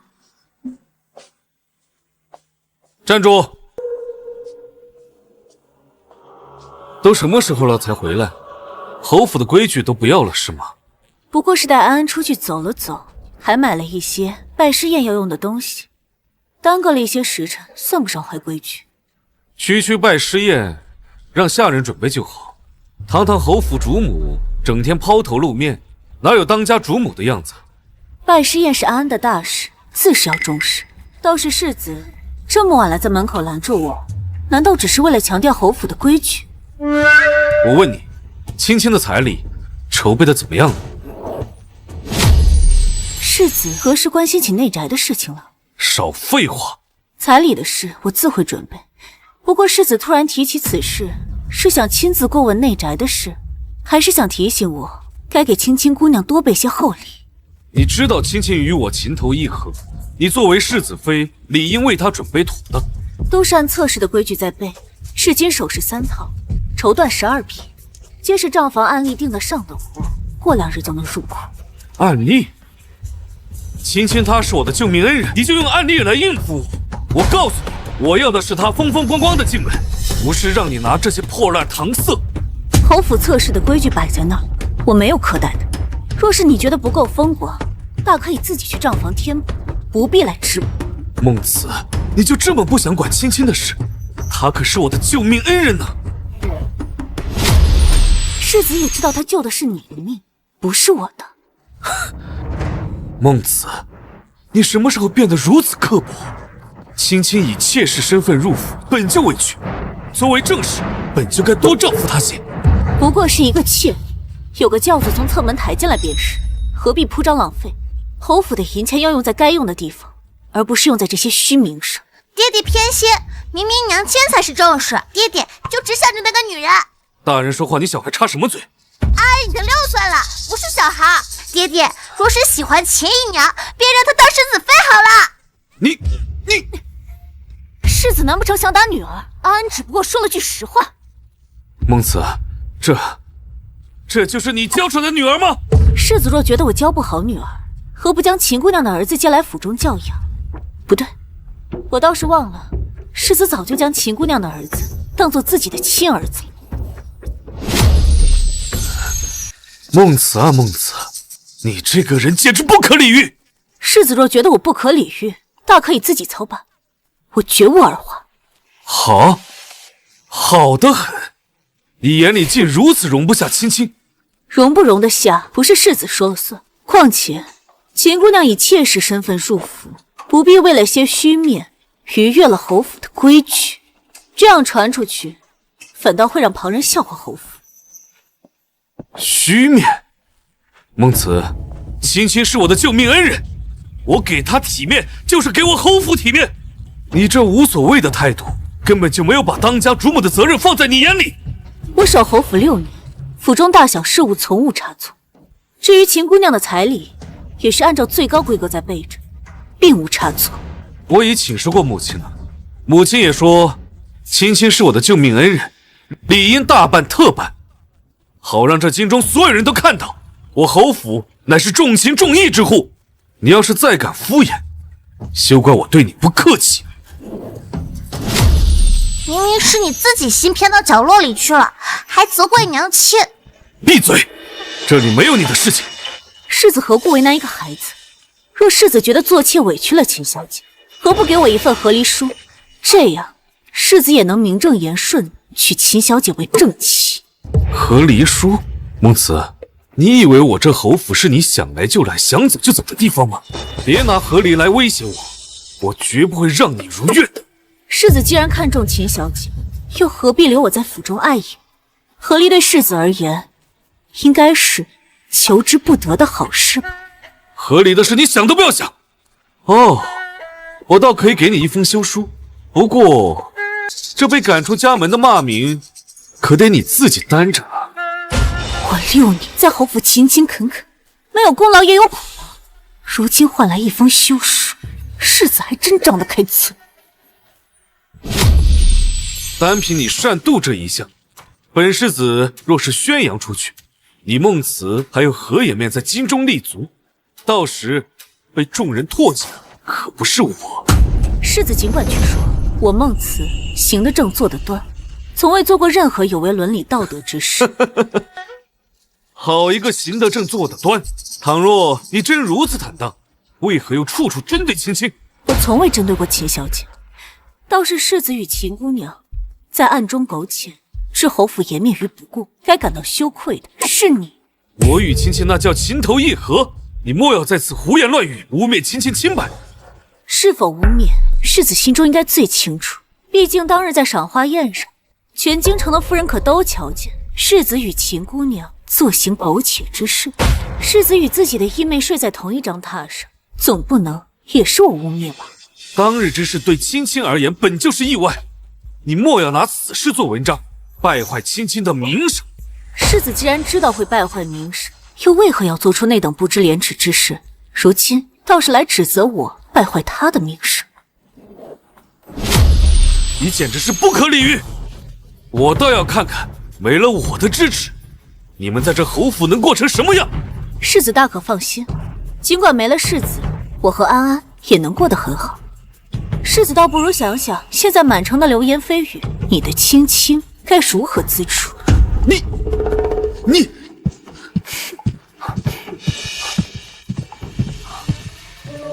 沈世子，此人在街上惊扰了我家摄政王殿下，我家王爷念及与世子的旧情，并没有多加责罚，还望世子管好自家家眷，不要让无关人等惊扰王爷。沈大哥，你快救救我！他们打我，还骂我。娘亲，你怎么样了？娘亲，娘亲没事。你们竟敢对我的人动手！世子，还是先问问你的人干出了什么事情吧。属下告辞。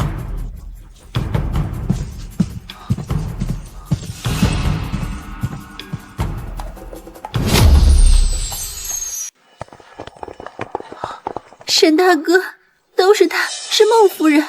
她骗我说王爷在酒楼设了宴席，要我前去。她说我只要去了，老夫人就能对我有所改观。我怎知这会是一个圈套，就是故意要引我前去，让我冲撞了王爷，好让我在你面前难堪。爹爹，我听见了。娘亲出门前，孟夫人的丫鬟找过她，这一切都是一意，故意设计的。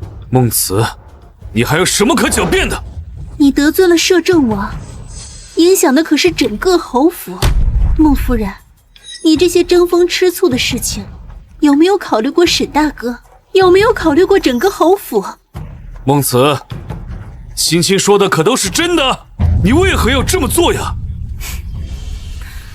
丫鬟是哪个丫鬟？我今日出门只带了安安，连贴身侍女都留在家中。你告诉我，我是如何引诱你出去的？我自然是听侯府的下人们说的，他们说你前去，我只是想着你可能缺一些帮手，我才跟过去的。我倒是不知道侯府哪个下人敢擅自议论主子的去向，不如秦小姐帮我找出来，也是为侯府整治风气。还有一事，我想问问世子，秦小姐未过门，依旧是侯府的义女，是又如何？未出阁的女子出门，需经老夫人或我同意，还必须有仆从跟随。她今日带家和私自外出，世子你可知道是谁给的出门令牌？我怎么知道？爹爹肯定知道。我记得上次秦娘偷偷溜出去买胭脂，用的就是爹爹的令牌。更何况，我记得娘不是关了秦小姐禁闭，关禁闭的时候外出。敢问世子，侯府何有这些规矩？我何时给过你令牌？不是的，沈大哥，我没有。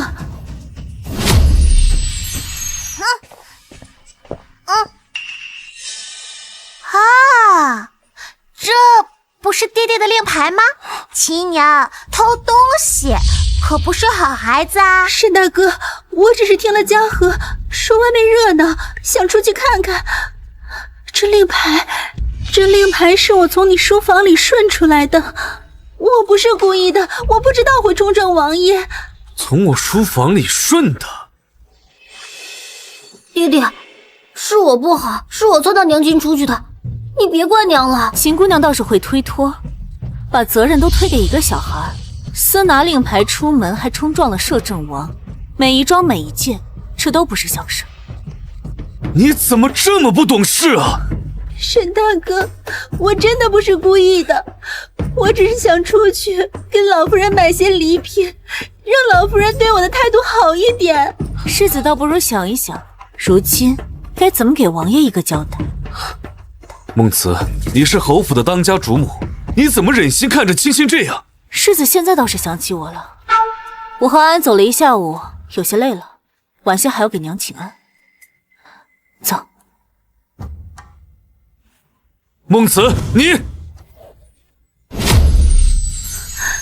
沈郎，我求你救救我，我在京城无依无靠，我没有别的亲人能帮我了。这可是摄政王，传闻他心情阴晴不定，心狠手辣，如今这般，想要平息绝非易事。沈郎，那你还是让我走吧，我不能连累侯府，我不怕死。若是摄政王降罪，还请你帮我护好嘉禾。爹爹，娘亲也是为了给祖母尽孝才出去的，你别怪娘好不好？好不好？沈郎，其实这些都是世子妃的错，如若不是她，我又怎会冲撞了王爷，落到如此境地？事已至此，说什么也没有用了。你们快起来，你先带着孩子回府，切莫再惹是生非，此事我自会处理。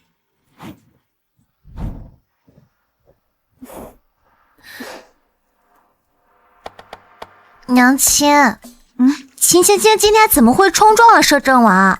不清楚，只怪他自己行事无状，不守侯府的规矩，如今出了事，倒想把责任推到旁人身上。对，所以不可以偷东西，偷东西的人都是坏小孩。是，我们安安啊是好小孩。来看看下午新买的布，想做成什么样子？后天啊就是你的拜师宴啦。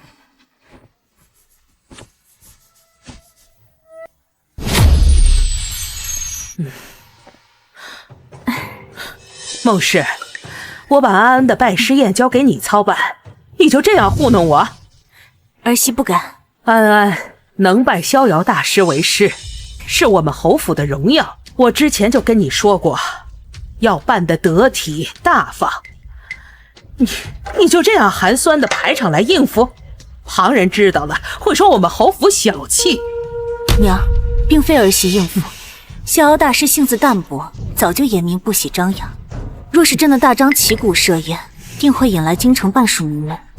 这有何不妥？热热闹闹的，才能彰显我们侯府的气派。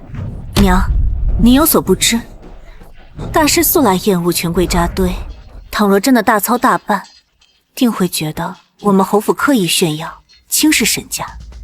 老夫人，前几日去切鱼道观送帖子，观里的小道头也说大师罪迹铺张。玉北呢？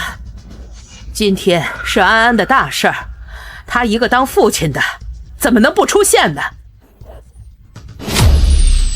许是陪秦姑娘去了吧。毕竟秦姑娘在京城无依无靠，离了沈世子可不能活。你怎么变得如此善妒的样子？不过是实话实说罢了。娘说我善妒，可当真给我戴了一顶好大的帽子。你莫顾左右而言他。今天安安拜师才是正事。瞧你安排的这些事情，哪有半点重视的样子？娘，安安的拜师宴我自是重视的，只是依着大师的喜好来安排。这就是你所说的重视？清汤洗面，说出去丢侯府的脸。你孟家小门小户上不了台面，可你在我侯府待这么多年，连宴席这点东西你都没学会。沈大哥，这事就别怪孟姐姐了，她呀，可能只是想为侯府节省一些开支吧。这才几日，偷拿令牌得罪摄政王的事就过去了。这秦青青当真是好手段。节省开支？我侯府办宴席什么时候这么寒酸过？孟慈，难道你是想让我侯府变成全京城的笑柄吗？笑柄？若真论起笑柄，世子与秦姑娘岂不是更好笑一些？你不要在这里血口喷人！血口喷人？世子与秦姑娘在赏花宴上做的那些事，全京城的人可都看得清清楚楚。难道这也是我编造的不成？你，史大哥，你快看孟姐姐，她就是故意针对我，想让我在侯府待不下去。秦青青，你无眉苟合，爬上自己义兄的床，难道这些事情也是我故意针对你？好了，都不要吵了。今日是安安的拜师宴，不要因为这些影响气氛。娘，我看他孟慈就是故意把宴席搞成这样，好让逍遥大师误会咱们侯府。这宴席虽然简单，但食材都是按照最高规格备的。这米酒可是江南贡酒醉流虾，这虾仁取的是太湖头茶的青虾，皆是请了京城有名的大厨精心烹制。精心烹制？谁知道你是不是为了狡辩胡说八道？逍遥大师到！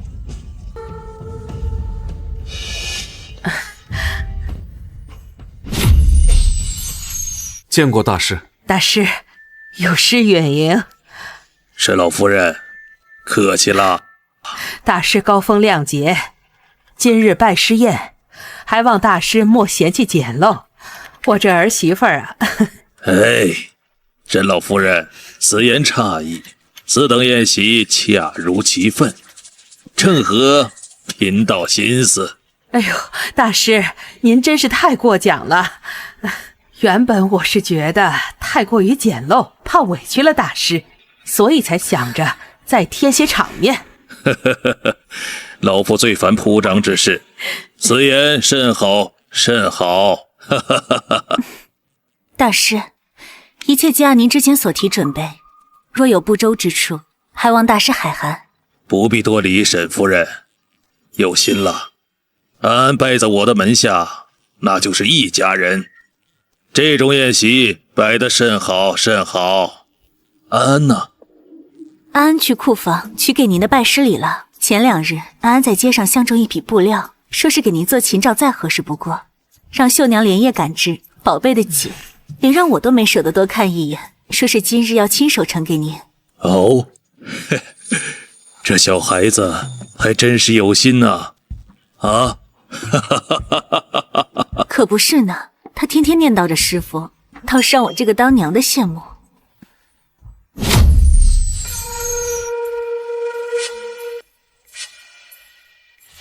库房里这么多东西，让我怎么找呢？让小桃姐姐放到库房了呀。怎么找不到？应该昨天就找出来的。师傅该等齐了。从回到侯府开始，我所有的机缘都被这个小孩给破坏掉了，这绝对有问题。难不成他也是传来的？这也没有，到底在哪儿啊？不管你是不是传来的，敢挡我的路，我都不会放过你的。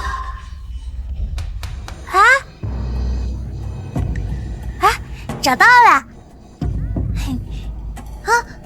你到底是谁？哥哥，从背后吓人是不对的。少装傻，你到底是谁？哥哥，我是安啊。哥哥不认识我了吗？不可能，你不可能是沈石安。你到底是从哪里来的？嘉禾哥哥，你在说什么呀？我一直在侯府啊。娘亲还说了，我出生之时还是我祖母给我起的名字呢。少装傻了！自从你出现，我就事事不顺。沈石安不可能会弹琴的。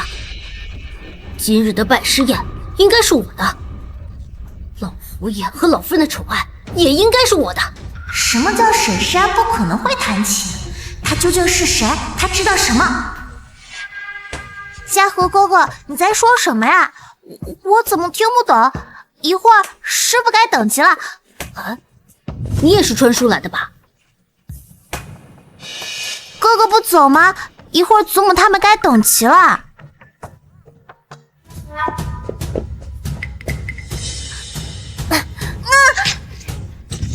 这库房年久失修，这货架怎么也倒了？安妹妹，你别着急，我这就找人去救你。穿书？难不成秦嘉禾不是这个世界的人？怪不得这一世很多事情与上辈子完全不同。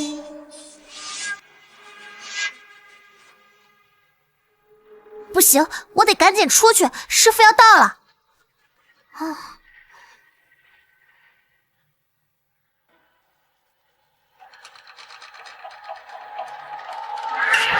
还好一直带在身上。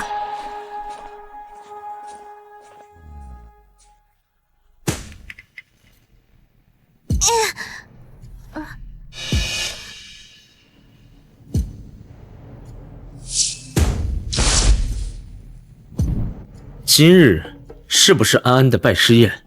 是，逍遥大师已经到侯府了。给侯府送些东西去，就当做是给安安的贺礼。是，王爷。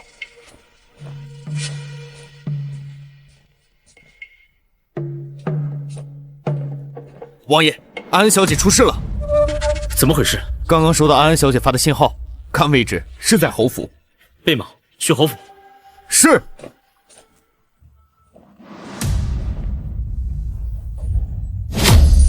安安这孩子一向是稳重懂事，今天是怎么回事啊？竟然敢把逍遥大师晾在这里，这吉时可马上就要到了呀！孟慈，你就这样教女儿的？长这么大了，毫无时间观念。娘，儿媳去库房看看。莫不是出了什么意外？在这侯府能出什么意外呢？我看呀，就是这小孩子贪玩，忘了时间吧。妹妹一向受宠，肆无忌惮惯了，大师不要在意。哼，我看都是你惯的，现在简直无法无天。安安一向乖巧，定不会误了时辰的。姐姐，你这话说的可就不对了。这小孩子贪玩，总会误了时辰的时候。再说了，这安安还小，恐怕呀还不懂得这拜师宴的重要性。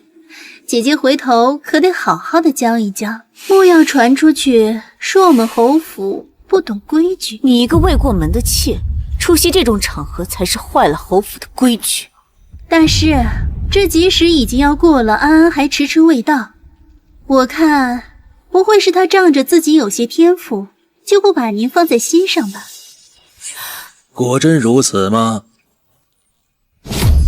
大师，安安的品行您也是知道的，定不会做出这种事情来。来人，去找找小小姐。是。大师，安安一向敬重您，今日定是有什么事情耽搁了才会如此，您千万不要误会他。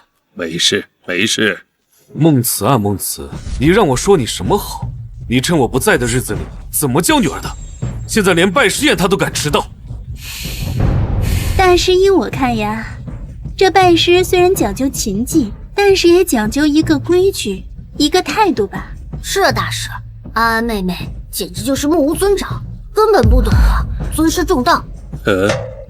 那我问你，你说应该怎么办呢？啊？大师先前在公主府，你也是夸赞过嘉禾的琴技的。嘉禾这孩子从小就细心钻研，定不会辜负了您的栽培。不如今日就先让嘉禾抵上。莫要胡闹！大师，他不懂规矩，不要和他一般见识。秦青青，你未过门就如此干预侯府之事，你当这拜师宴是儿戏吗？左右都是我们侯府的孩子，这样既不会耽误了拜师的吉时，也能全了我们侯府的面子。大师您认为呢？对啊，大师，这嘉禾的琴技，您当时也是称赞过的。我听你们话的意思是让我收秦嘉禾为徒。是啊，大师，嘉禾呀，定会全心钻研，定不会负您的期望，还望大师应允。你简直是无法无天！秦青青，这是我女儿的拜师宴，让我收她为徒可以，但有一个条件。好，大师，您看您需要什么条件，我们都满足您。师傅，弟子定当日夜苦练，不负您老人家栽培。只要您肯收我为徒，让我做什么都行。条件不高，要让我收你为徒，那倒不如撞死投胎来得更快。大师，你这话是？当日在长公主府，我是给了她面子，没想到你倒如此自信。大师，您不能……看来我的话说的还不够清楚。秦嘉禾和安安，这是云泥之别，老夫的徒弟只有安安。可这安安如今还未到啊！这拜师宴仅仅是走一个过场，老夫一早就已经把信物给了安安，安安才是我的徒弟。说什么天赋异禀，说到底不过是仗着自己是侯府的小姐罢了。老夫收徒从来不看门第，只是安安恰巧是侯府的孙女。老夫今天能来侯府参加拜师宴，也是看在安安的面子。老夫没曾想，却遇到了你等这种不知天高地厚的东西。混账东西，还不回房间反省去！没有我的命令，不许出院子。娘，这青青也是好心的。我看你真的是昏了头了，连是非对错都分不清楚，还敢为他求情！来人，把世子也请回去，让他在房间里好好反思反思。慢着，娘，您不能这么偏心吧？偏心？我要真的是偏心，早就把你那点心思给掐灭了。今日之事，容不得你半点狡辩。摄政王到！摄政王？他来做什么？沈大哥，这摄政王该不会是找我兴师问罪吧？你怕什么？他既然都已经把你放回来了，说明他已经不再计较。见过王爷，见过王爷。今日侯府好生热闹啊！王爷有所不知，今日是安安的拜师宴。拜师宴？我怎么没见主角啊？安安那孩子是去给逍遥大师取拜师礼了，估计这会儿正在回来的路上。我与逍遥大师也算是旧相识了。听闻逍遥大师收了个小徒弟，本王今日特来庆贺。我什么时候认识王爷了？你说是吧，大师？哦，是，我与王爷已经认识许多年了。这王爷来这儿凑什么热闹？沈世子似乎对本王颇有微词啊。臣不敢。王爷驾到，侯府蓬荜生辉。只是今日这拜师宴未曾设大宴，只是家中人小聚，怕是怠慢王爷了。老夫人说笑了，本王今日不过是来凑个热闹，何来怠慢一说？王爷能来也是侯府莫大的荣幸，只是这孩子竟去了这么久没有回来，已经要下人去找了。王爷，大师，稍等片刻。不必了，人本王已经给你们带来了。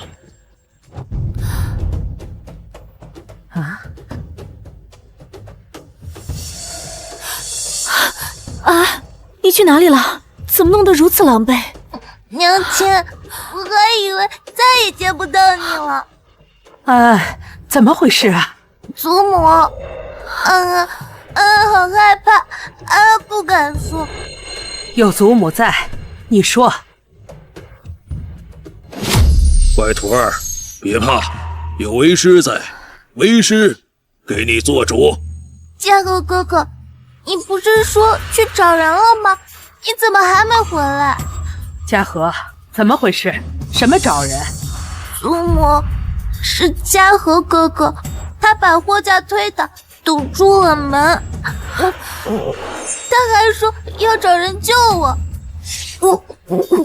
我走不出去，我很害怕。你胡说！我今天根本就没见过你，定是你贪玩误了时辰，才来污蔑我的。我没有胡说，那库房里还有被推倒的货架呢。嘉禾，安一向乖巧，怎么会无缘无故冤枉你？你且说说，你今日都去了何处？我今日只待在前厅帮忙，根本就没去过库房。没错，嘉禾今日一直与我在一起，怎么可能会去库房？更何况又怎么可能会弄倒货架？一定是这个小丫头贪玩，污蔑我们嘉禾。说不定是你贪玩碰倒货架，现在还来污蔑我。哥哥既然说你没去过库房，那库房地上为什么会有嘉禾哥哥的手帕呢？嘉禾，你还有什么话说？这手帕也不知是你从何处捡来的，故意污蔑我们嘉禾吧？那为什么手帕上还写着嘉禾哥哥的名字呢？我一直被困在库房，怎么可能去动嘉禾哥哥的手帕？那也不能证明是我推倒货架，说不定是你自己故意放在那儿。为什么要污蔑嘉禾哥哥？被困在库房的时候，心里只想着能快点出来参加拜师呀，见到娘亲、祖母还有师傅。仅凭你一人之词，又如何能证明？又有何人为你佐证呢？本王能作证，这手帕是本王捡到的。王爷捡到的。本王来侯府送贺礼，碰巧听到有人在求救，便循着声音找了过去。结果在仓库门口捡到这手帕，并破门而入，才发现货架已经堵死了门口。安安缩在角落。娘亲，多亏王爷叔叔救了我，不然我肯定就见不到娘亲了。仓库通风差，安安一个6岁的孩子，今日要不是本王路过，那怕是酿成大祸。世子，你的家教看来也不过如此，义子都快爬上亲生女儿的头上了。老夫以为你只是性情浮躁，没想到你竟然如此歹毒，对一小孩竟下如此重手。我只是跟妹妹闹着玩，没有想这样干。闹着玩？安安向来对你亲厚，你却因一己之私想害她。来人，带下去打30大板，禁足3月。沈夫人，孩子还小不懂事，您就饶了他这一回吧。小小年纪竟然做出如此恶毒的事情，今日不严加管教，日后还不知道闯出多大的祸来。娘，这家和他还小，30大板会不会太重了？若不是你平日里纵容他们母子，嘉禾怎么会如此的无法无天？今日的拜师宴被搅成这样，你也给我回房反省去。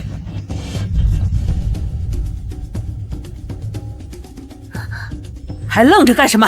把他拖下去！祖母，饶了我吧，饶了我吧，我知道错了。嘉禾，祖母，乖徒弟，不要怕，有为师在，以后没有人敢欺负你了。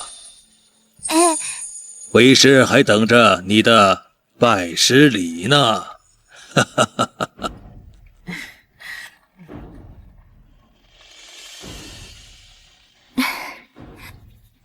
师傅，这是我和我娘找绣娘连夜赶制的，用的是我特意挑选的云锦。您看，您喜欢吗？喜欢，为师非常喜欢，这是我收到最好的拜师礼。安安，快敬师傅一杯。哦，师傅，您请喝茶。嘿，好茶，好茶。记得，从今天开始，你就是我的亲传弟子。来人，把本王的贺礼送上来。此琴名为凤鸣，乃是前朝大师所制。今日我便赠与安安，算是当做他的拜师礼。王爷，礼太厚重了，安安年纪尚小，恐难承受啊。本王说担得起，便担得起。多谢王爷厚爱，安安，还不快谢过王爷？啊，谢过王爷。娘，您找我什么事？阿慈啊，这是仁医堂的地契和账册，我想了许久，这医馆交到你手里最为合适。日后等安安出嫁，这医馆一并做了嫁妆添进去。娘，这医馆是您多年的心血，我怎么能……阿慈啊，你性子沉稳，又精通医术，这些年帮着打理侯府上下，我都看在眼里。祖母，我娘亲从小就会医术，一定能管好医馆。还是安安最懂你娘，你收下吧，这也算是我一份心意。预备执意要去秦氏，我总归得顾及侯府的脸面呢，终究是委屈你了。多谢娘。还有一事，明鹤书院今年招收女弟子，长公主已经帮忙递交了信物，10月后开学，安安便可去明鹤书院读书了。明鹤书院是那个以才学绝伦著称、不轻易招收女弟子的明鹤书院？长公主与书院有些交情，听闻安安聪慧过人，便愿意给这个机会，这也是为了安安将来着想。女子多读些书总是好的。耶，我要去明鹤书院了。不可能，这绝对不可能！事情怎么会发生成这样？够了，闭嘴！嘉禾，你明明说过，只要我能顺利进入侯府，我只需要装装可怜，沈大哥不久就会厌弃孟慈的。现在好了，我也没有当上世子妃。我怎么知道沈世安像个妖怪？书里明明写他8岁还在柯基缠身，连房门都出不了。现在倒好，不仅拜了逍遥大师为师，还得了去明鹤书院读书的机会。你还说孟母会嫌那个孟慈出身低微，可现在好了，连自己嫁妆里的医馆都给了他，乱了，这些计划全乱了。乱了就换条路子，侯府这条道走不通，我们就找更硬的靠山。更硬的靠山？到现在还有谁愿意帮我们？三皇子。书里说了，三皇子早就想谋夺皇位，一直在暗中招揽人手。只要我们投靠他，等他当了皇帝，别说世子妃，就算是贵妃之位，也给你弄到手。嘉禾，你是疯了吗？这种话怎么能往外乱说呢？要是真的被别人听见，这可是会掉脑袋的。富贵险中求，你也不想一辈子被孟慈压在头上，当一个见不得光的妾是吧？可是这三皇子，我们连面都见不到，又如何能信我们呢？我们见不到，有人能见到啊。你是说沈大哥？没错。不行，这侯府一贯保持中立的，沈大哥是不会答应我的。倘若三皇子谋反成功，所谓的中立又有什么好下场？这可是我们唯一的路了。假如我们谋反失败了呢？这谋逆可是大罪，是要诛九族的呀！你怎么如此胆小？书里说了，最后登基的就是三皇子，那他就一定能成功。爹爹最信任你，只要你说，他一定会去做的。不行不行，我们就没有筹码，拿什么去说服三皇子？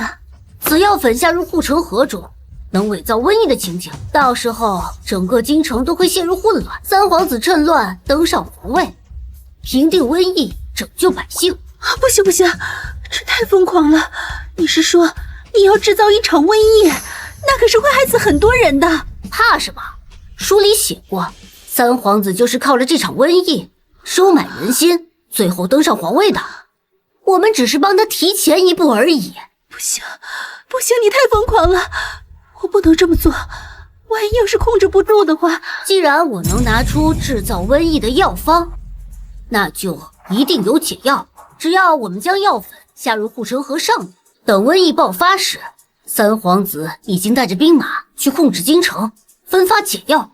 到时候，所有的百姓都会感恩三皇子，将他视为救命恩人。三皇子还说得不到民心吗？而你我就是助他登基的大功臣，这荣华富贵还不是唾手可得？不行，这也太可怕了！到时候如果被发现，我们可都会死的。现在后悔已经晚了，我们没有回头路了。你也不想一辈子被人踩在脚下。那沈大哥他……沈玉北，等三皇子掌控大局，他若听话，便让他当个闲散侯爷；若不听话，便说他勾结逆党，一并处决。这沈大哥到底也对我不薄？对你不薄，他若真对你好，会让你一直当个见不得光的妾室，会让你我在侯府处处受制。现在机会就在眼前，只要我们成功，你想要的一切都能得到。那我们该怎么做？明日你找个机会接近沈玉北，借助他的名义出府，去见三皇子的人，把药粉和解药的事情都告诉他，就说我们愿意助他一臂之力。可如果这沈玉北问起来，我又该如何跟他解释？你就说是为了侯府的未来，为了让他更上一层楼。他若真为侯府着想，定会帮你这个忙。好，那我可以试试。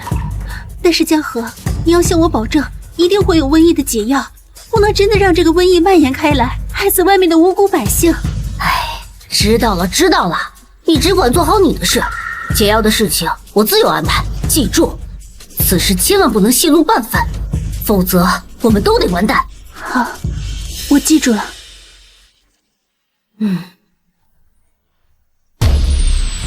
明天就要去书院了，安安紧张吗？娘亲，明鹤书院是什么样的呀？世子怎会来我房中？我听闻你连日为医馆奔波，晚上还有合帐，我特地让厨房炖了参汤，给你补补身子。多谢世子关心，我身子已无碍，参汤还是世子留着吧。阿慈，前些日子是我不好，让你受委屈了。世子回家这么久，还是第一次踏足我院中，想必不只是为了送人参来的，有话不妨直说。好，既然你这么直接，那我也不绕弯子了。这仁医堂交到你手上，你经验不足，秦青青自幼随父行医，对医馆的事情颇为熟悉。我想让他去医堂馆帮忙，好让你轻松些。世子倒是考虑的周全，只是这仁医堂如今交到我手上，该如何打理，我自有分寸，不必世子操心。这青青比你更懂药理，让他打理也好让你轻松些。更何况你们马上要成为一家人，这医馆在谁手上不都一样吗？交给他，世子怕不是忘了，这医馆是娘亲手交给我的。娘那边我自会去说，你既要操持侯府中馈，又要照顾安安，何必为了一间医馆劳心呢？我自幼跟着母亲学医，打理医馆的本事未必比秦姑娘差。秦姨娘连个药材都认不全，怎么管好医馆？这医馆是祖母给娘亲的，不可以让。安，你一个女子占着鹤鸣书院的名额本就不妥，现在还在这儿为你娘强词夺理。世子此言差矣。安安能得到明鹤书院的名额，那是长公主看中她聪慧，与性别无关。至于医馆，我定会用心打理，不劳世子费心。孟慈啊孟慈，这明鹤书院的名额本就是看在侯府的面子才给的，你莫以为安安真有多大的本事能进这等学府。即便是赠予，那也是赠给沈家后代。秦家和一个外人，凭什么来抢占安安的机会？嘉禾叫我一声爹，便是沈家的人。我看你如今眼里不仅容不下青青，连带着嘉禾的前程你也要毁掉。你还有一点当家主母的样子吧？前2日，安安被关在库房，世子不问缘由的就护着秦嘉禾，如今还要为了秦青青来抢我医馆，夺安安的书院名额。沈玉北，你还有半点当父亲的样子吗？我所做的这一切，不都是为了侯府，为了这个家吗？这青青和嘉禾初来侯府，人生地不熟的，我多照顾他些，难道不应该吗？是为了侯府，还是为了你的一己私欲？你身为当家主母，当以大局为重，千万别为了一时义气，坏了我侯府的和气。以大局为重，世子口中的大局，就是要牺牲我和安安来成全他人吗？既然如此，这当家主母我不做也罢。你又在胡搅蛮缠些什么？啊，你能不能懂点事？孟慈，我问你，要是没有侯府，你算什么？从明日起，我和安安就会搬到医馆居住，和离书我会签好字。好，好得很。你们等着。哼。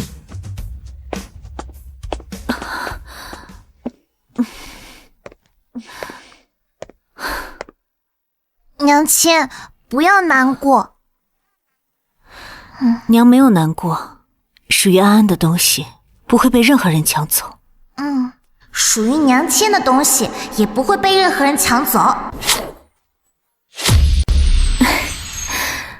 安安乖，等娘亲忙完了，就随你去采买去书院的东西。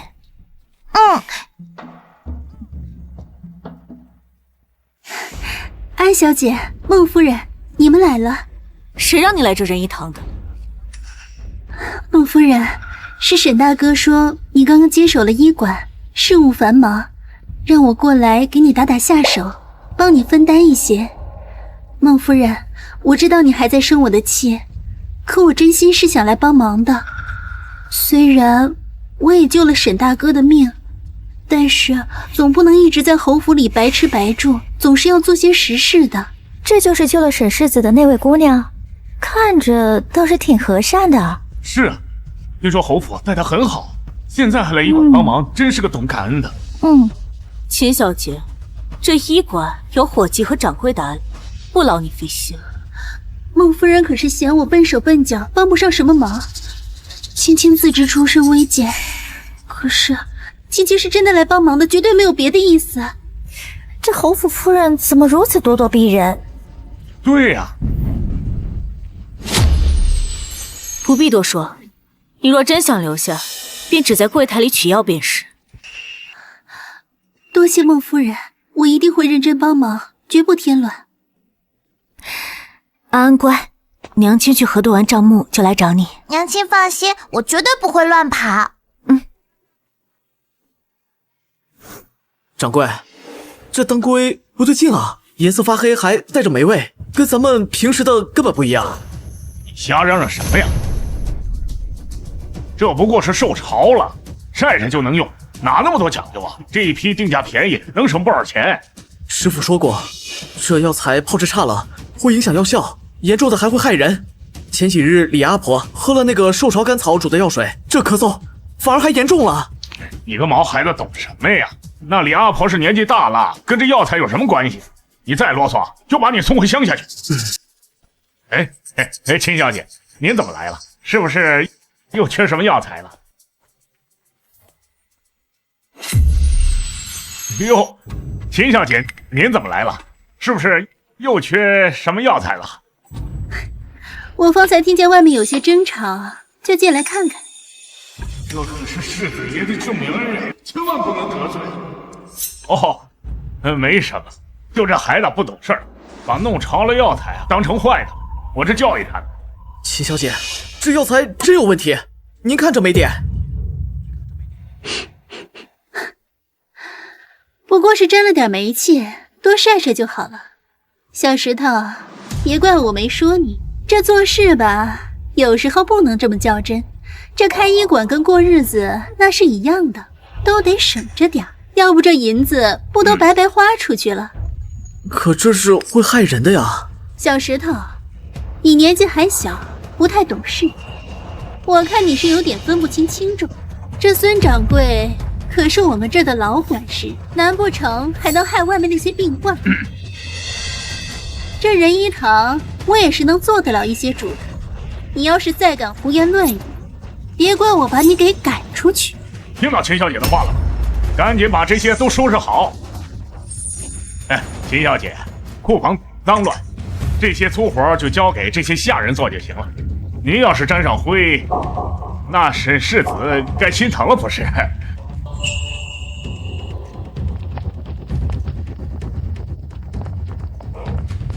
小石头哥哥，这药材当真有问题？这不是第一次了，之前掌柜进的都是一些清热败火的便宜药，就算炮制差了，喝了最多就是没效果。可这次真的不一样。这次怎么了？您看这附子和乌头，正经炮制的附子，它颜色是黑褐色，没半点苦味。可这包发苦还泛白，分明是没煮透。还有这乌头去毒步骤省了3道，要是抓给患者，轻则呕吐，重则是要出人命的。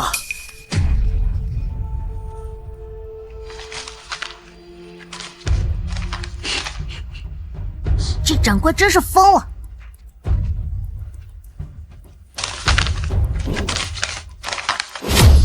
怎么会这样？这进药材的银钱比上个月多出了3成，可药材入库的数量却少了2成，这账目对不上啊！娘亲，账目单有问题。你怎么知道？你看。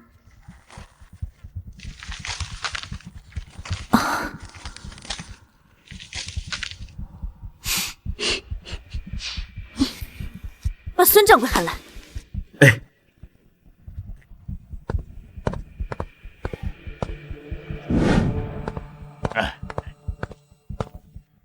这药材是你进的？是有用，不过这一点小问题晒晒就能用，又不影响药性。小问题？这附子没有煮透，这乌头没有去毒，这是在害命！你拿着百姓的命换人气，你还有脸说这是小问题？夫人，我在侯府当差10年，这药材的事儿我自有分寸。你有什么分寸？这些都是活生生的人命。这仁义堂是娘亲手交给我的，我有权处理这里的一切。孙掌柜，你被辞退了，现在立刻收拾东西离开。哼！你敢，我就告诉老夫人。你尽管去说，我倒要让娘看看你是怎么拿着侯府的招牌，干着谋财害命的勾当。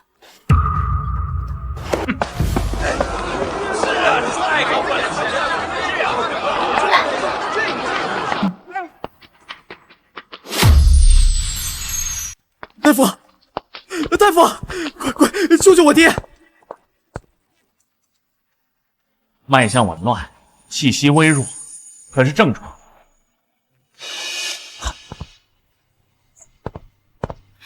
他近日可有吃过什么，碰过什么？他就喝了点粥水。他感冒2天了，今早来这取了药，喝了半个小时不到，身体就肿了起来，现在话都说不了了。哦对，就这个。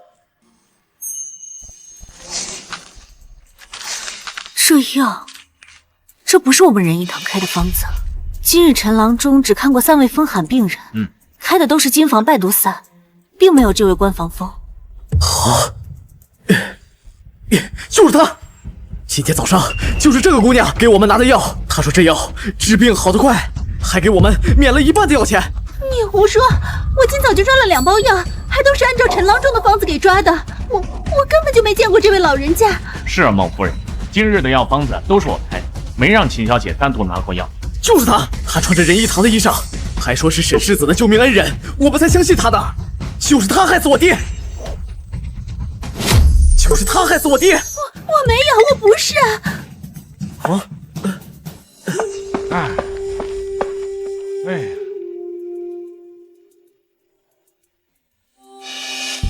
这是典型的过敏症状，看这反应应该是伞形科药材过敏。是关防风。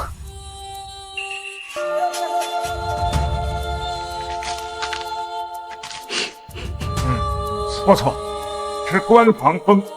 怕是抓药的人不清楚，黄芪和关防风是药天赋易引起过敏。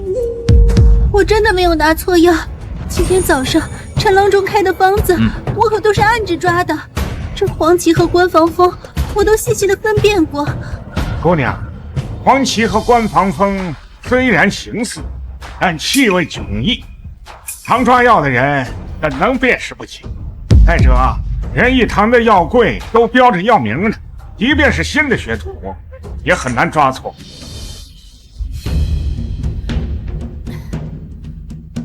你干什么？我爹就是吃了你们仁义堂的药才出事的，你还要杀人灭口！我娘不会害人。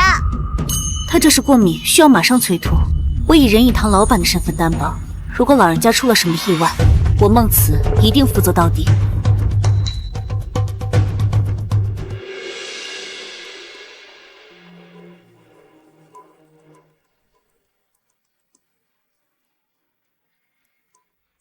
端碗温水来。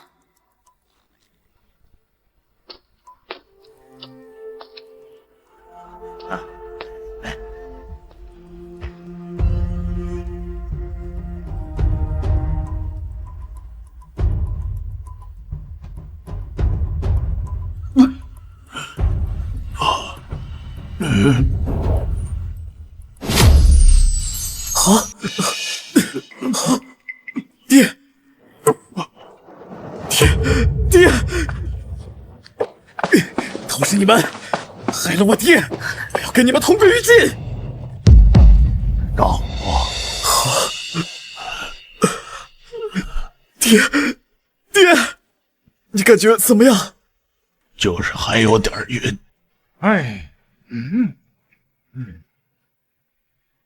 这脉象稳了，真药真是用得极准。先是催吐排出淤毒，然后用汤药再调理几日，便可痊愈。谢谢你，快请起。夫人，是我糊涂错怪您了，我这就给您赔罪。你快好好躺着，治病救人乃是医馆的本分，不必赔罪。秦姨娘这是要去哪儿？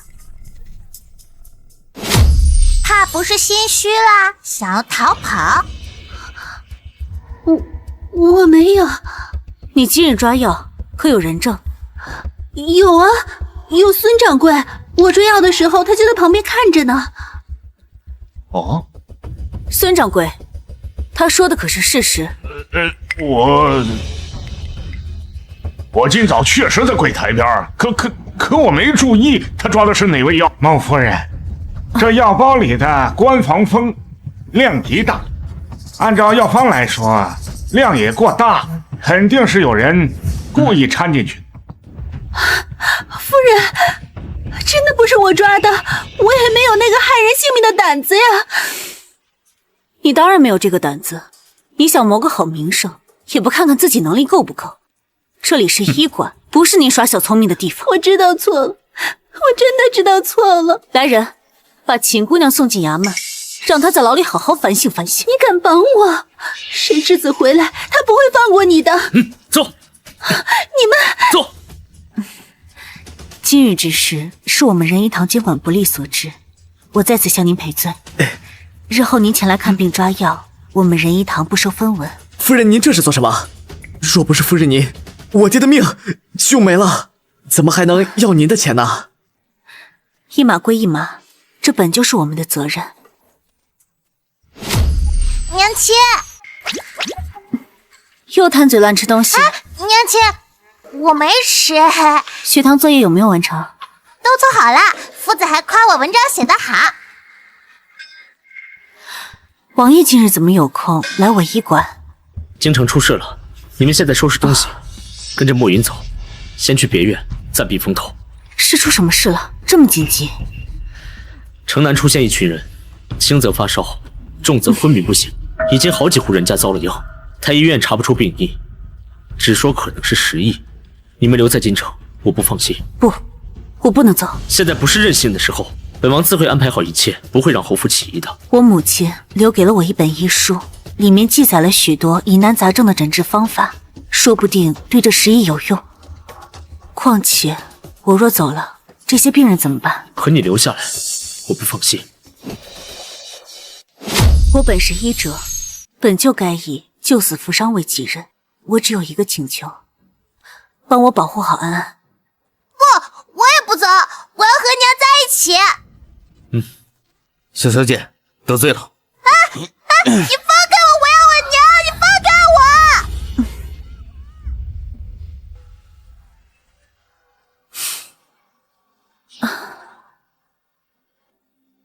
带我去看看病人吧。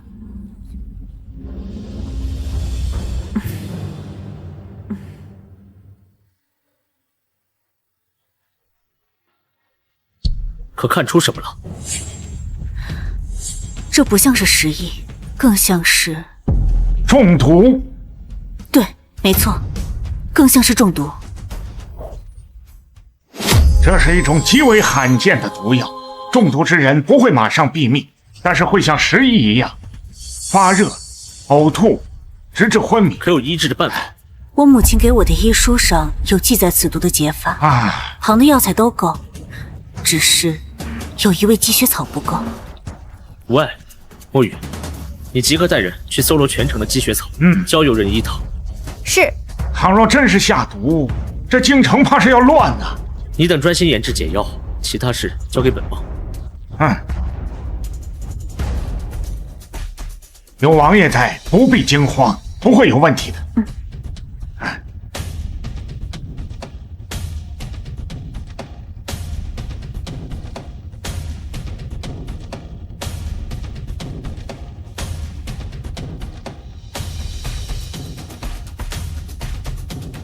这几日您煎药施针一刻都没停过，身体会吃不消的。无碍，这已是最后一副汤药了。